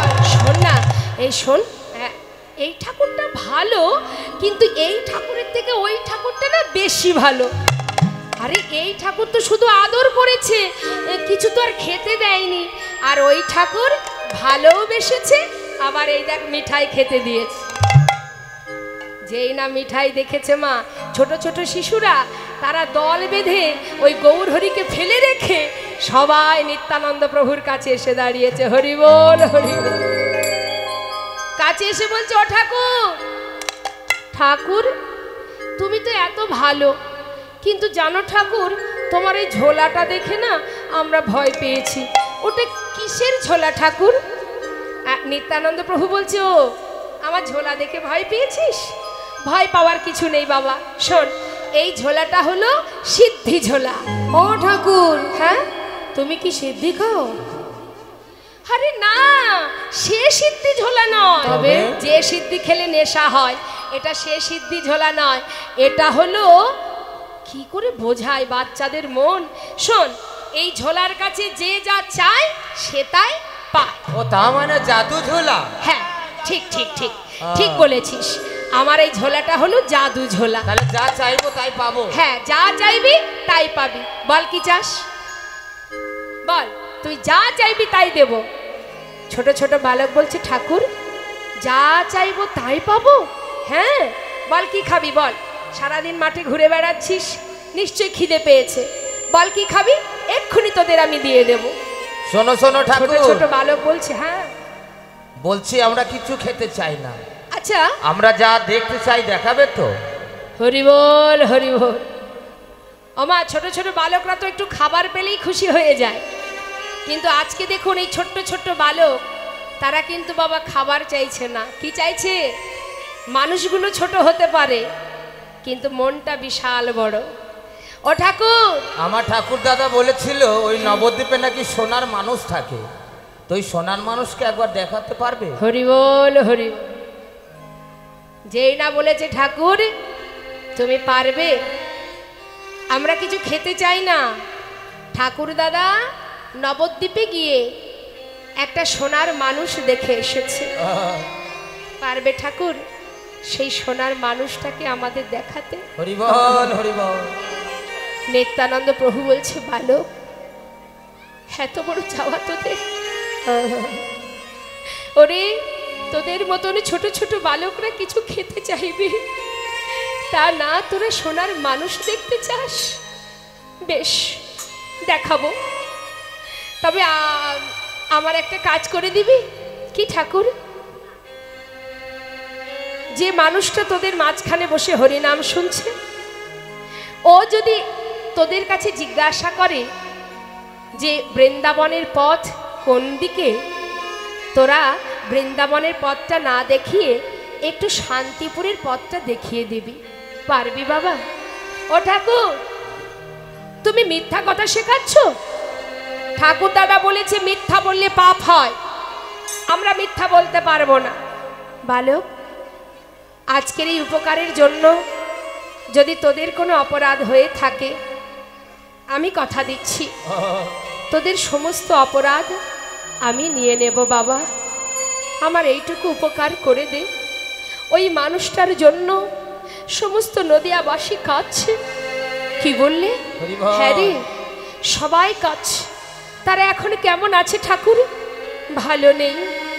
বলো না ঠাকুর কেমন আছে? শুনবি? কেঁদে আকুল সচি মাতা, কাঁদে সোনার নদিয়া। দেখো না কেঁদে আকুল সচি মাতা, এই সোনার নদিয়া। কেঁদে আকুল সচি মাতা,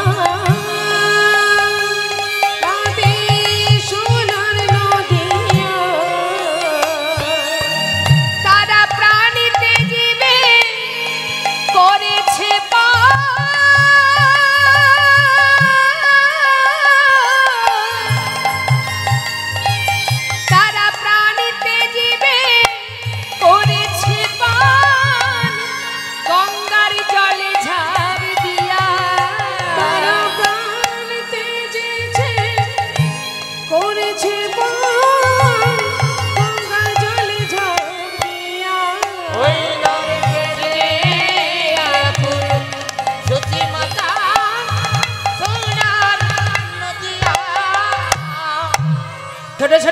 বলছে ঠাকুর তুমি চিন্তা করো না, এই মানুষটার জন্য সমস্ত নদিয়াবাসী কাঁদবে।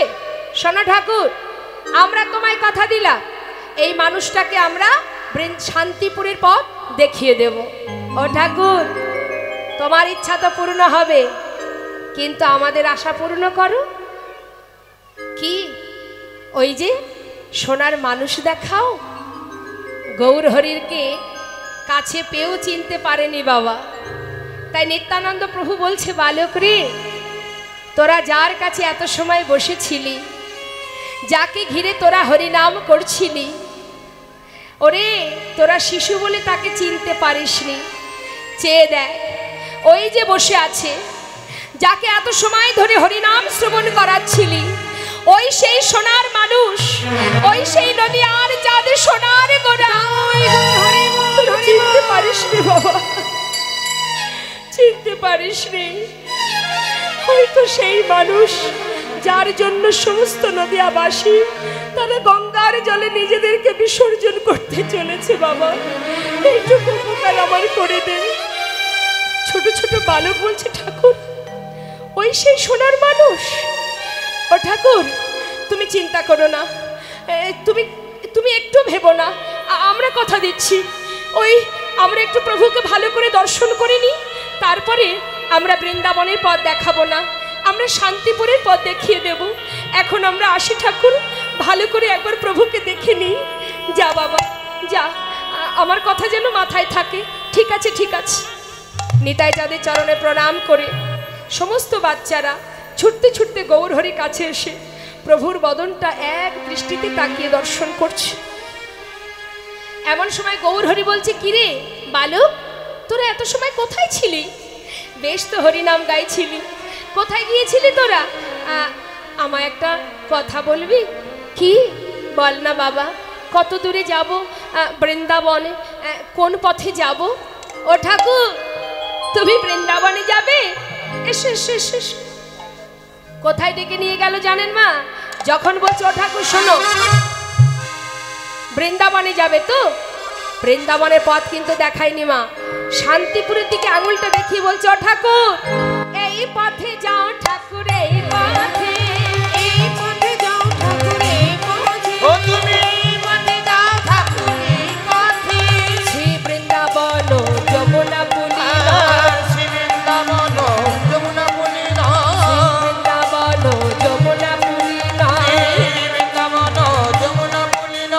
দেখিতে পাইবে যেতে, দেখিতে পাইবে যেতে, তুমি এই পথে যাও ঠাকুর, এই পথে। এই পথে যাও ঠাকুর, এই পথে। বাবা, গৌরহরি কিন্তু বৃন্দাবন ভেবে শান্তিপুরের রাস্তা ধরেছে। নিতাই চাঁদ মনে মনে চিন্তা করছে, যা নিমাই যখন শান্তিপুরের পথ ধরেছে, তাহলে আমি আর থাকবো না গাছের আড়ালে, এবার নিমায়ের কাছে যেতে হবে। পিছন দিক থেকে নিত্যানন্দ প্রভু ছুটছে, ছুটতে ছুটতে যাচ্ছে, আর দূর থেকে গৌরহরিকে দেখে বলছে, ওই তো নিমা, ওই তো দেখা যায় আমার নিমা। এদিকে গৌরহরি সে কিন্তু একা একা কৃষ্ণ বলতে বলতে যাচ্ছে। হঠাৎ পিছন দিক থেকে একটা শব্দ শুনতে পেল যে, ওই তো আমার নিমাই, ওই তো আমার নিমাই।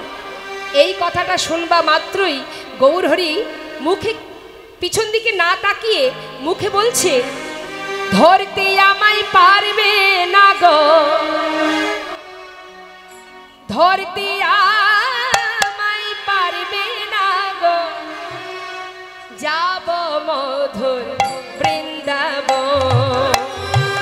ধরতে আমায় পারবে না গো, ধরতে আমায় পারবে না গো, যাব মধুর বৃন্দাবন। শ্যাম সুন্দর মদন মোহন, শ্যাম সুন্দর মদন মোহন, যেথায় শ্যাম সুন্দর মদন মোহন,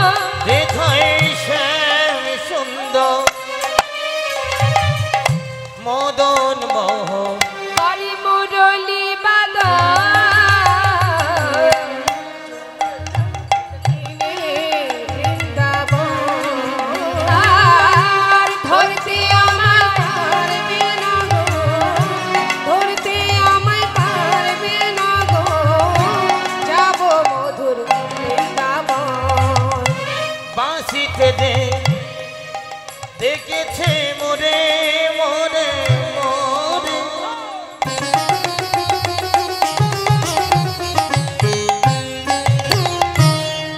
বাঁশিতে দেখেছে মোরে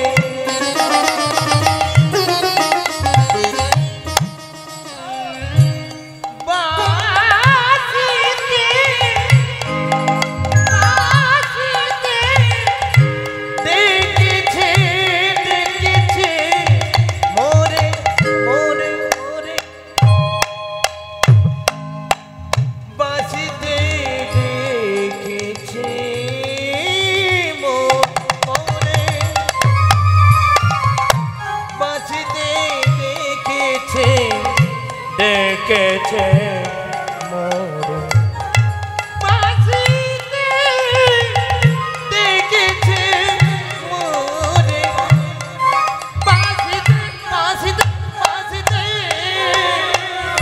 বাঁশিতে দেখেছে মোরে দানা রইতে দিল না হারে আমি যাব মধুর বৃন্দাবনে আমি যাব মধুর বৃন্দাবনে মধুর বৃন্দাবনে ঠাকুর করব দর্শন ধরবো না ভুলিলে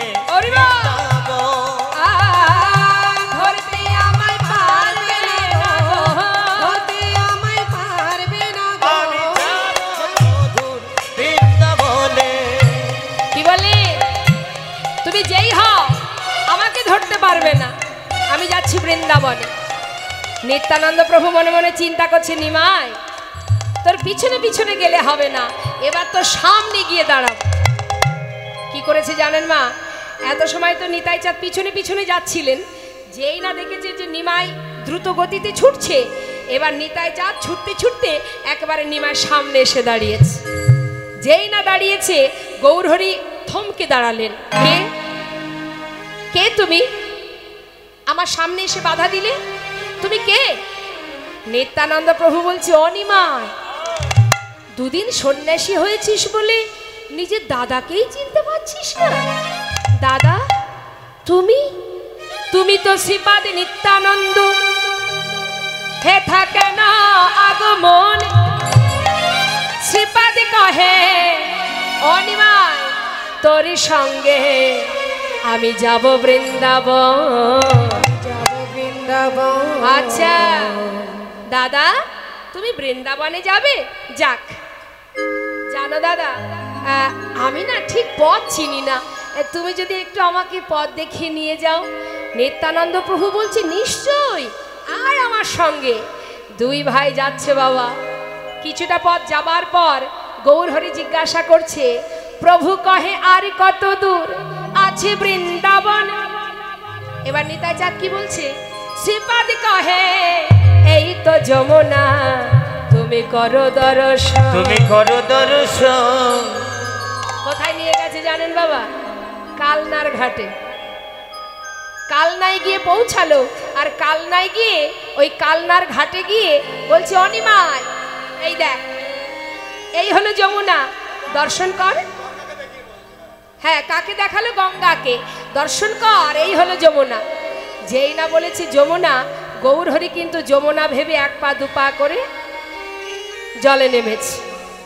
জলে নেমে জলে স্নান করে মানে ডুব দিয়ে মুখটা যেই তুলেছে, দেখছে গঙ্গার ওই পারে অদ্বৈত আচার্য একটা তরি নিয়ে আর ডৌর কপিন বহির্বাস নিয়ে অপেক্ষা করছে। সঙ্গে সঙ্গে জিজ্ঞাসা করছে, গৌরহরি তুমি তো অদ্বৈতাচার্য, হেথা কেন আইলা? আমি বৃন্দাবনে যাব, তুমি কেমনে জানিলা? কেমনে জানিলা? বাবা অদ্বৈত আচার্য মনে মনে চিন্তা করছে, হায় হায় পোড়া কপাল, স্নান করছি গঙ্গার জলে আর মুখে বলছে বৃন্দাবন। নিশ্চয় নিত্যানন্দ প্রভু মিথ্যা কথা বলে এনেছে। অপ্রভু, এটা এটা যমুনা নয়। যেই না বলেছে যমুনা নয়, এদিকে নিত্যানন্দ প্রভু তীরে দাঁড়িয়ে অদ্বৈতকে ইশারা করে বলছে, অদ্বৈত সত্যি কথাটা বলে দিও না, অনেক কষ্ট করে নিমাইকে এনেছি, তুমি সত্যি কথাটা বলে দিও না। আর অদ্বৈত মাথা ঝাঁকিয়ে বলছে, আমার আনা গোরা, আমি এনেছি, আমি মিথ্যা বলতে পারবো না। শোনো শোনো প্রভু, তুমি যেখানে স্নান করছো এটা যমুনা নয়, এটা সুরধনী গঙ্গা। আর তুমি যেটাকে বৃন্দাবন ভেবেছো এটা বৃন্দাবন নয়, এটা হলো কালনা।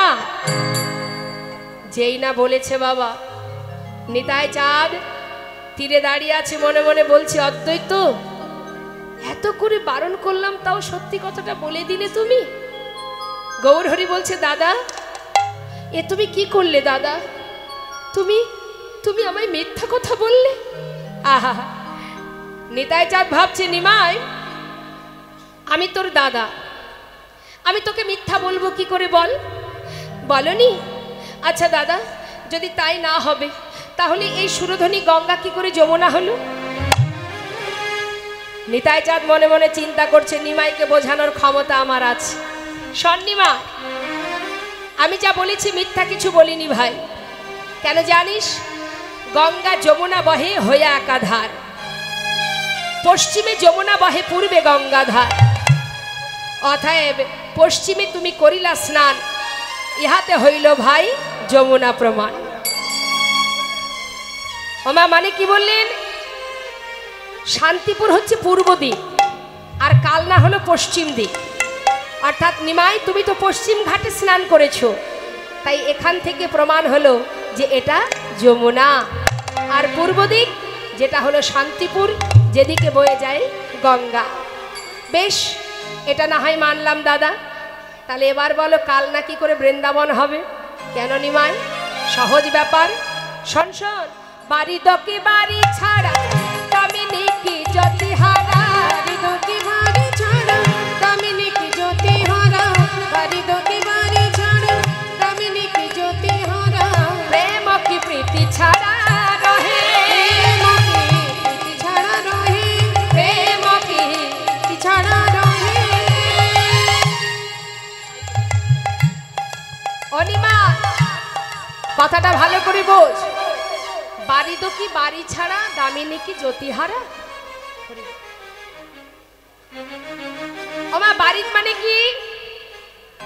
মেঘ, আর বাড়ি মানে জল। এখন মেঘ, মেঘটাই তো জল। মেঘ যখনই হয় তখনই তো জলটা মাটিতে পড়ে। হ্যাঁ, তা কালো ঘন মেঘ আর তার সঙ্গে জল মানে বাড়ি, বাড়ি আর বাড়ি দুজনে একসঙ্গেই থাকে। দামিনী কি জ্যোতিহারা, দামিনী মানে কি? দামিনী মানে বিদ্যুৎ। আকাশে যখন বিদ্যুৎ চমকায় সঙ্গে সঙ্গে একটা আলোর ছটা দেখা যায়, তাই না? মহাজন বললেন বিদ্যুৎ আর তার জ্যোতি তারাও কিন্তু একসঙ্গে থাকে। হরিব, তাহলে এরা যখন সবাই সবার সঙ্গে থাকে, প্রেম প্রীতি তাহারাও একসঙ্গে থাকে। তাহলে নিমাই তোহারই উদয় যেথা মধুর বৃন্দাবন সেথা, তোহারই উদয় যেথা মধুর বৃন্দাবন সেথা, তোহারই উদয় যেথা মধুর বৃন্দাবন সেথা। এই কথা ভাগবতে কহে, এই কথা ভাগবতে কহে, এই কথা ভাগবতে কহে।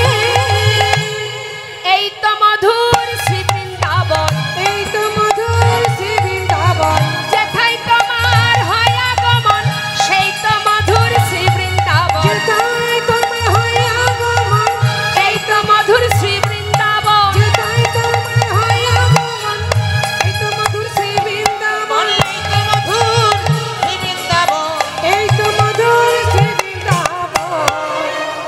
হরিবল হরিবল।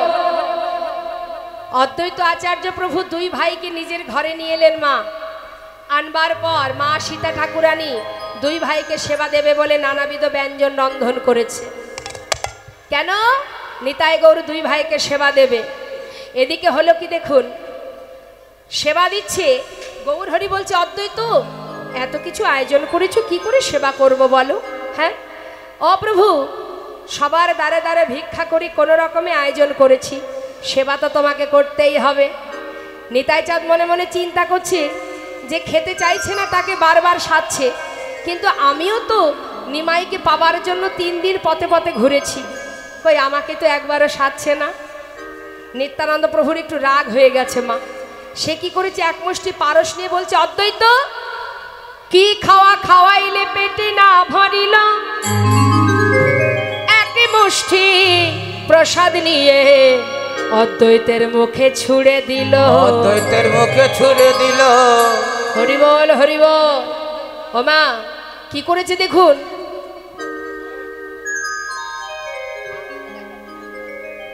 অদ্বৈতের মুখে যেই না ছুঁড়ে দিয়েছে, অদ্বৈত বলছে ছি ছি ছি ছি ছি ছি, তুমি ওই এঁঠো আমার মুখে ছুঁড়ে দিলে ঠাকুর। হ্যাঁ, নিত্যানন্দ প্রভু বলেন, শোনো অদ্বৈত, প্রসাদকে এঁঠো বলিলে তোমার হইল অপরাধ। এই কথা শুনে অদ্বৈত মাথায় দিল হাত, সর্বনাশ, ছি ছি ছি ছি, আমি প্রসাদকে এঁঠো বললাম, এ কি করলাম আমি। ছুটে গিয়ে গৌরহরি চরণটা জড়িয়ে ধরেছি, দয়াময় আমি প্রসাদকে এঁঠো বলেছি, আমার অপরাধ হয়েছে, তুমি আমায় ক্ষমা করো। গৌরহরি বলে, শোনো অদ্বৈত, চিন্তা করো না, বাড়িতে তুমি 100 সন্ন্যাসী সেবা দিয়ে দাও, তাহলে তোমার অপরাধ খণ্ডন হয়ে যাবে। অদ্বৈত প্রভু বললেন, আহা, গৌরহরি বললেন, অদ্বৈত 100 সন্ন্যাসী সেবা দিতে পারবে তো? অদ্বৈত আচার্য চরণ ধরে বলছে, দয়াময় আমি 100 সন্ন্যাসী কোথায় পাবো বলো। আচ্ছা বেশ, 100 সন্ন্যাসী যদি তুমি একসাথে না পাও, আমি তো সন্ন্যাসী, আমাকে না হয় একদিন করে 100 দিন সেবা দিয়ে দিও নি। তাই গৌর হরিব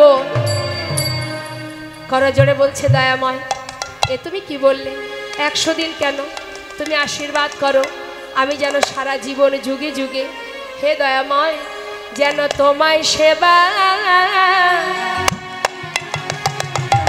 আমি দিতে পারি,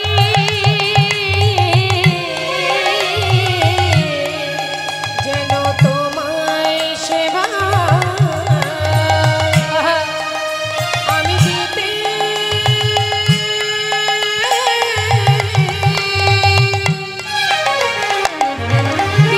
পারি।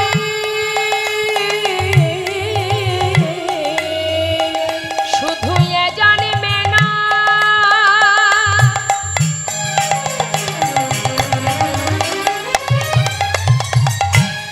জন্মে জন্মে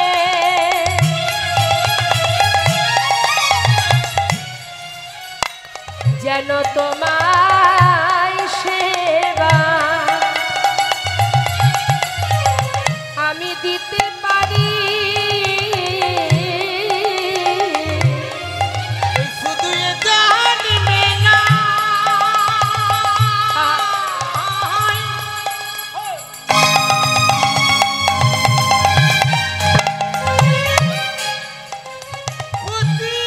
হরি বল হরি বল।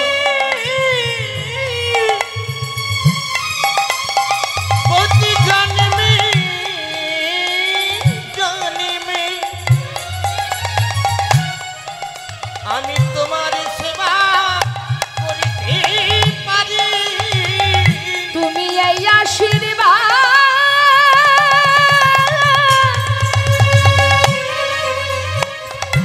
একবার করো রে, ও প্রভু, যেন যুগে যুগে সেবা করিতে পারি। যুগে যুগে সেবা করিতে পারি, সেবা করিতে পারি, যেন তোমার সেবা করিতে পারি। দুই ভাইয়ের সেবা দিল। অদ্বৈত আচার্য প্রভুর গৃহেই কিন্তু সর্বপ্রথম নিতাই গৌরের সেবা হয়েছিল, আর ওখান থেকেই ভোগ আরতির সৃষ্টি হয়। অদ্বৈত গৃহ থেকেই ভোগ আরতির সৃষ্টি হয়, প্রথম ভোগ ওইখানেই হয়েছিল প্রভু সন্ন্যাসী হবার পর। এবার কি হলো বাবা, গৌরহরি বলছে, দাদা তুমি নদিয়ায় যাও, নদেবাসীকে নিমন্ত্রণ করো, মানে নবদ্বীপে গিয়ে সবাইকে জানাও যে আমি শান্তিপুরে এসেছি, সবাই আসুক, আমি সবার সঙ্গে দেখা করব। সঙ্গে সঙ্গে নিত্যানন্দ প্রভু বলছে, অনিমাই সবাই আসবে তো ভাই? দাদা সবাই আসবে, সবাইকে আনবে, কিন্তু একজনকে যেন এনো না দাদা, সে হলো বিষ্ণুপ্রিয়া। নিত্যানন্দ প্রভু নয়নের জলে বুক ভাসিয়ে কাঁদছে। অভাগিনী বৌমার কাছে গিয়ে বলবোটা কি আমি? সবাই যাবে গৌর দর্শনে, শুধু ঘরের কুলবধূ যেতে পারবে না। সচি মায়ের বয়স হয়েছে, চলতে পারে না, একটা চতুর্দোলনা নিয়েছে, নিয়ে সমস্ত নদীবাসীকে নিমন্ত্রণ করে অবশেষে সচি মায়ের অঙ্গনে এসে দাঁড়িয়েছে। সচিমাকে ডাকছে, মা, ও মা। কে? আমি তোমার পুত্র নিতাই। ও এসেছিস? বাবা আমার নিমাই কোথায়? এসেছে মা, শান্তিপুরে অদ্বৈত প্রভুর গৃহে। যাও তৈরি হয়ে নাও, তোমার জন্য চতুর্দোলনা এনেছি, চলো আমরা অদ্বৈত আচার্যের বাড়িতে যাব। মা বলছে, দাঁড়া বাবা, আমি তার একা যাব না, আমার বৌমা 3 দিন ধরে পথ চেয়ে বসে আছে, আমার বৌমা বিষ্ণুপ্রিয়া যাবে, তার একটা প্রিয় সখী মানে বান্ধবী সেও আছে, সেও যাবে। দাঁড়া বৌমা, শিগগিরই তৈরি হয়ে না। আমি বলেছিলাম না নিমাইকে ঘরে ফিরিয়ে আনবো, সে এসেছে শান্তিপুরে অদ্বৈত আচার্যের গৃহে।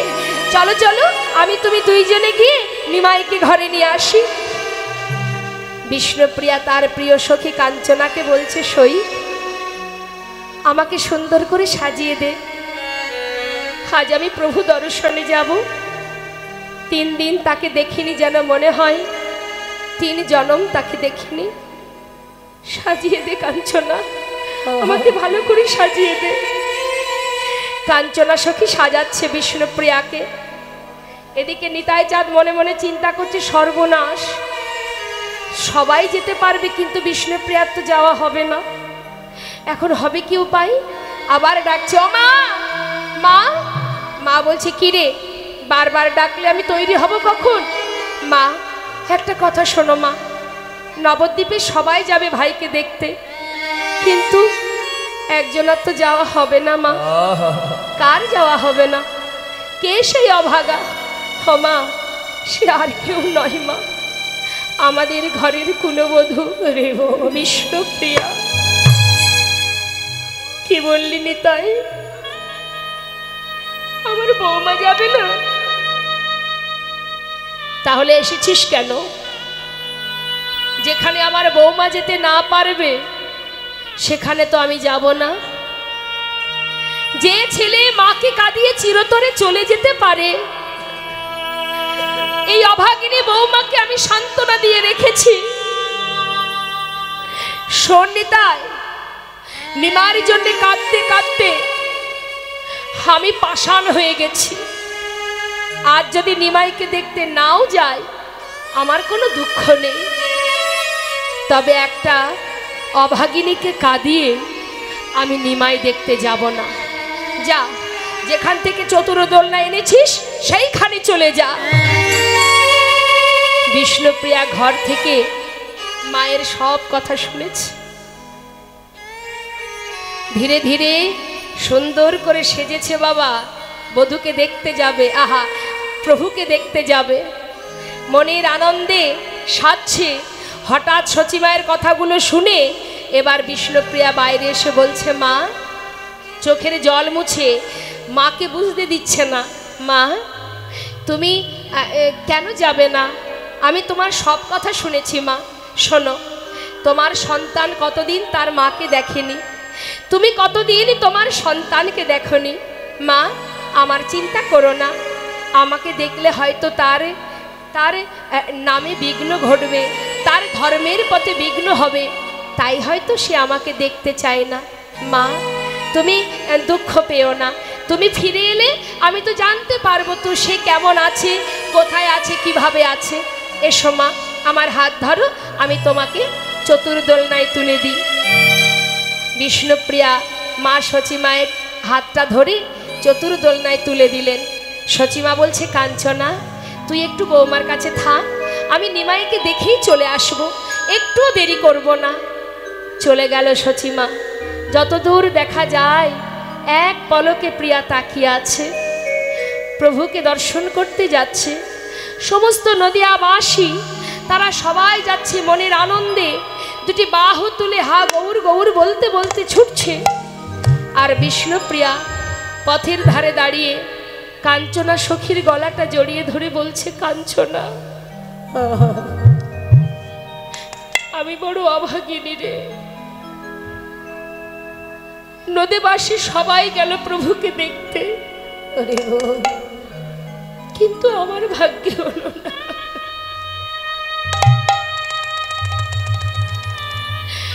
আমি যদি নবদ্বীপের অন্য কেউ হতাম হয়তো দেখতে যেতে পারতাম, আমি তো অন্য কেউ নই, আমি তো তার সহধর্মিণী। তাই সহধর্মিণীর বদন দেখলে ধর্মের বিঘ্ন ঘটে, তাই আমার ভাগ্যে হলো না কাঞ্চনা। কিন্তু জানিস কাঞ্চনা, আজ না হয় ভাগ্যে হলো না, কিন্তু দেখা আমাদের হবেই হবে। শোন তাহলে বলি তোকে, চোখের দেখা হবে না, সখীরে দেখা হবে মনে মনে। চোখের দেখা হবে না, সখীর দেখা হবে ওই মনে মনে। চোখের দেখা হবে না, তুমি নিশীতে স্বপ্নে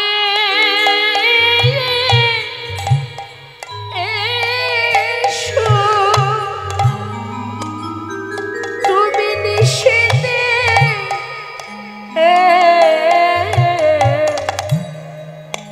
স্বপ্নে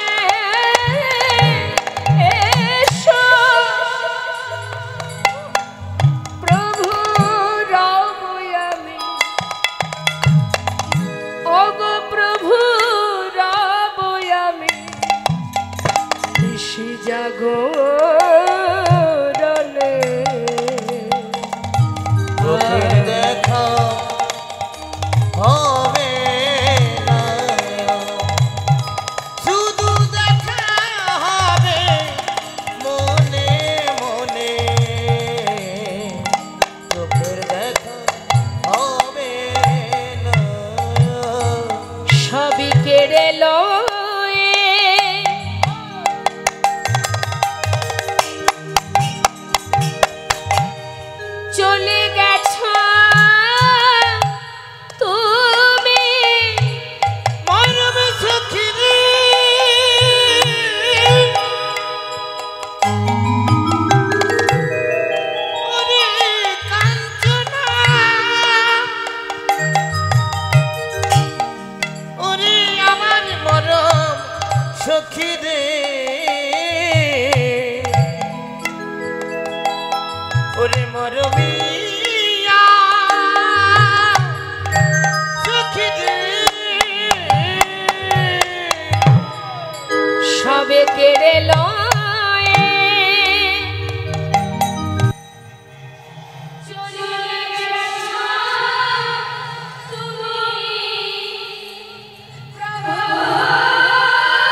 স্মৃতি লয়ে বেঁচে রব আমি অন্তরে ব্যথা জানে অন্তর জানে অন্তরের দেখা জানে অন্তর জানে অন্তরের ব্যথা জানে অন্তর যাবে তুমি দেখা দিও ওগো প্রভু দেখা দিও শেষের দিনে চোখের দেখা হবে নয়া শুধু দেখা হবে মনে মনে চোখের দেখা হবে না। বিষ্ণুপ্রিয়া ঘরে বসে কাঁদছে মা। সেই থেকে কোনোদিন বিষ্ণুপ্রিয়া আর প্রভুকে দেখতে পাননি। চার দেওয়ালের মধ্যে থেকে সারা জীবনও প্রভুর কাষ্ঠবিগ্রহ সেবা করেছেন। সারাদিনে হরিনাম করে মহামন্ত্র জপ করতেন। আর এই 16 নাম 32 অক্ষর জপ করতে করতে সারাদিনে যতটুকু একবার 16 নাম 32 অক্ষর জপ করার শেষে একটা করে তন্ডুল আলাদা করে রাখতো, মানে চাল। সারাদিনে যতটুকু চাল হতো, তন্ডুল হতো, সেটুকু রন্ধন করে সচি মাকে দিতেন, মাকে সেবা দিতেন। তারপরে বাড়ির পৌরাণিক ভৃত্য ঈশান তাকে দিতেন। অবশেষে যেটুকু থাকতো নিজে সেবা করত। কেন? শুধু প্রাণটা বাঁচিয়ে রাখার জন্য, যাতে প্রভুর সেবার বিঘ্ন না ঘটেনি। তাই গৌর হরিব। সেই বিষ্ণুপ্রিয়া রয়ে গেল ঘরে, আর সচিমা চলে গেল অদ্বৈত আচার্যের গৃহে। সেখানে গিয়ে মা নিমাইকে কাছে পেয়ে কোলে বসিয়ে যখন সারা গায়ে হাত বোলাচ্ছে মা, হাত বোলাতে বোলাতে যেই মস্তকে হাত দিয়েছে, দেখছে তার মস্তক মুন্ডন। হে কি নিমাই, তোর সেই চাচুর চিকুর কেশ কোথায় বাবা? কিরে, এমন কাজ কে করলো? কে তোর এমন দশা করেছে বল? মা, কেউ করেনি মা, আমি সন্ন্যাসী হয়েছি। সন্ন্যাসী? কেন বাবা, এমন দশা তোর কেন হলো বাবা? বল বাবা, কে করলো তোর এমন দশা? কে তোরে মুড়ালো মাথা,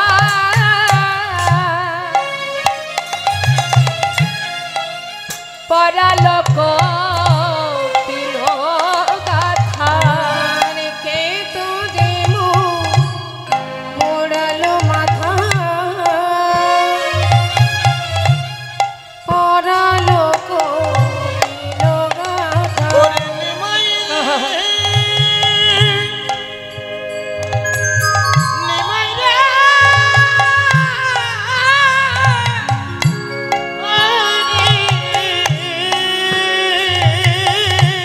নিমা, কে তোরে মোড়ালো মাথা, কে পরালো ওই কপিলে কাছা। বলছে নিমাই, আমায় বল বাবা, কেন তুই সন্ন্যাসী হয়েছিস? বাবা, আমাদের ছেড়ে তুই চলে যাবি? ঘরে বিষ্ণুপ্রিয়া। মা, আমায় আর বাধা দিও না মা, আমাকে যেতে হবে। আমি তো সন্ন্যাসী হয়েছি। তোমার যদি মত না থাকে, ভালো না লাগে, আমাকে তুমি বলো, আমি তোমার সঙ্গে নবদ্বীপে চলে যাব। মা বলছে, বাবা, যে একবার সন্ন্যাসী হয়ে যায় তার কি আর এই ছাড় ঘরে মন বসে? কিন্তু বাবা, যদি যেতেই চাস, তবে বৃন্দাবনে যাওয়ার অনুমতি আমি তোকে দিতে পারবো না। কারণ বৃন্দাবন তো অনেক দূর, সেখানে থাকলে আমি জানতে পারবো না কোথায় আছিস, কেমন আছিস। মা, তাহলে আমি কি করব? আমি তোকে আদেশ করছি বাবা, তুই নীলাচলে বাস কর। বেশ, তাই হবে মা, তোমার কথাই শিরোধার্য। বলি মা, 3 দিন হলো আমি তোমার হাতে কিছু খাইনি, আমাকে কিছু খাইয়ে দাও। নিমাই, তুই না সন্ন্যাসী হয়েছিস বাবা, যার তার হাতে খেতে পারবি?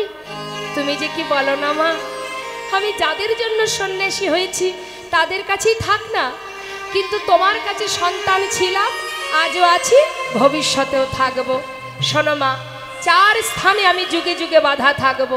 কোথায় কোথায়? শ্রীবাসীর অঙ্গনে, রাঘব ভবনে, নিত্যানন্দের নর্তনে, আর সচি মায়ের রন্ধনে, যুগে যুগে থাকবো বাধা এই 4 স্থানে। এবার তো খেতে দাও। মা রন্ধন করে নিমাইকে খেতে দিচ্ছে, আর নিতাই চাঁদ মনে মনে চিন্তা করছে, দেখেছো নিমাইকে পেয়ে মা আমাকে ভুলে গেছে। মা বলছে, ওরে অনিতাই, তোকে ভুলবো কি করে বাবা, আয়, আমার আর একটা কোল এখনো ফাঁকা আছে, আয় কোলে এসে বস। 2 সন্তানকে 2 কোলে বসালেন। আমরা অদ্বৈত প্রভুর গৃহে মায়ের কোলে 2 ভাইয়ের মিলন দর্শন করব। সচি মায়ের কোলে বসিল ছেলে, গৌর আর নিতাই। সচি মায়ের কোলে বসলো ছেলে, গৌর আর নিতাই। সচি মায়ের কোলে বসলো ছেলে, গৌর আর নিতাই। ভক্তগণে শুধু জানে হরি হরি গান। এবার ভক্তগণে সবে মিলে হরি গুণ গায়। সচি মায়ের কোলে গৌর নিতাই সেজেছে ভালো। জয় নিতাই, জয় গৌর।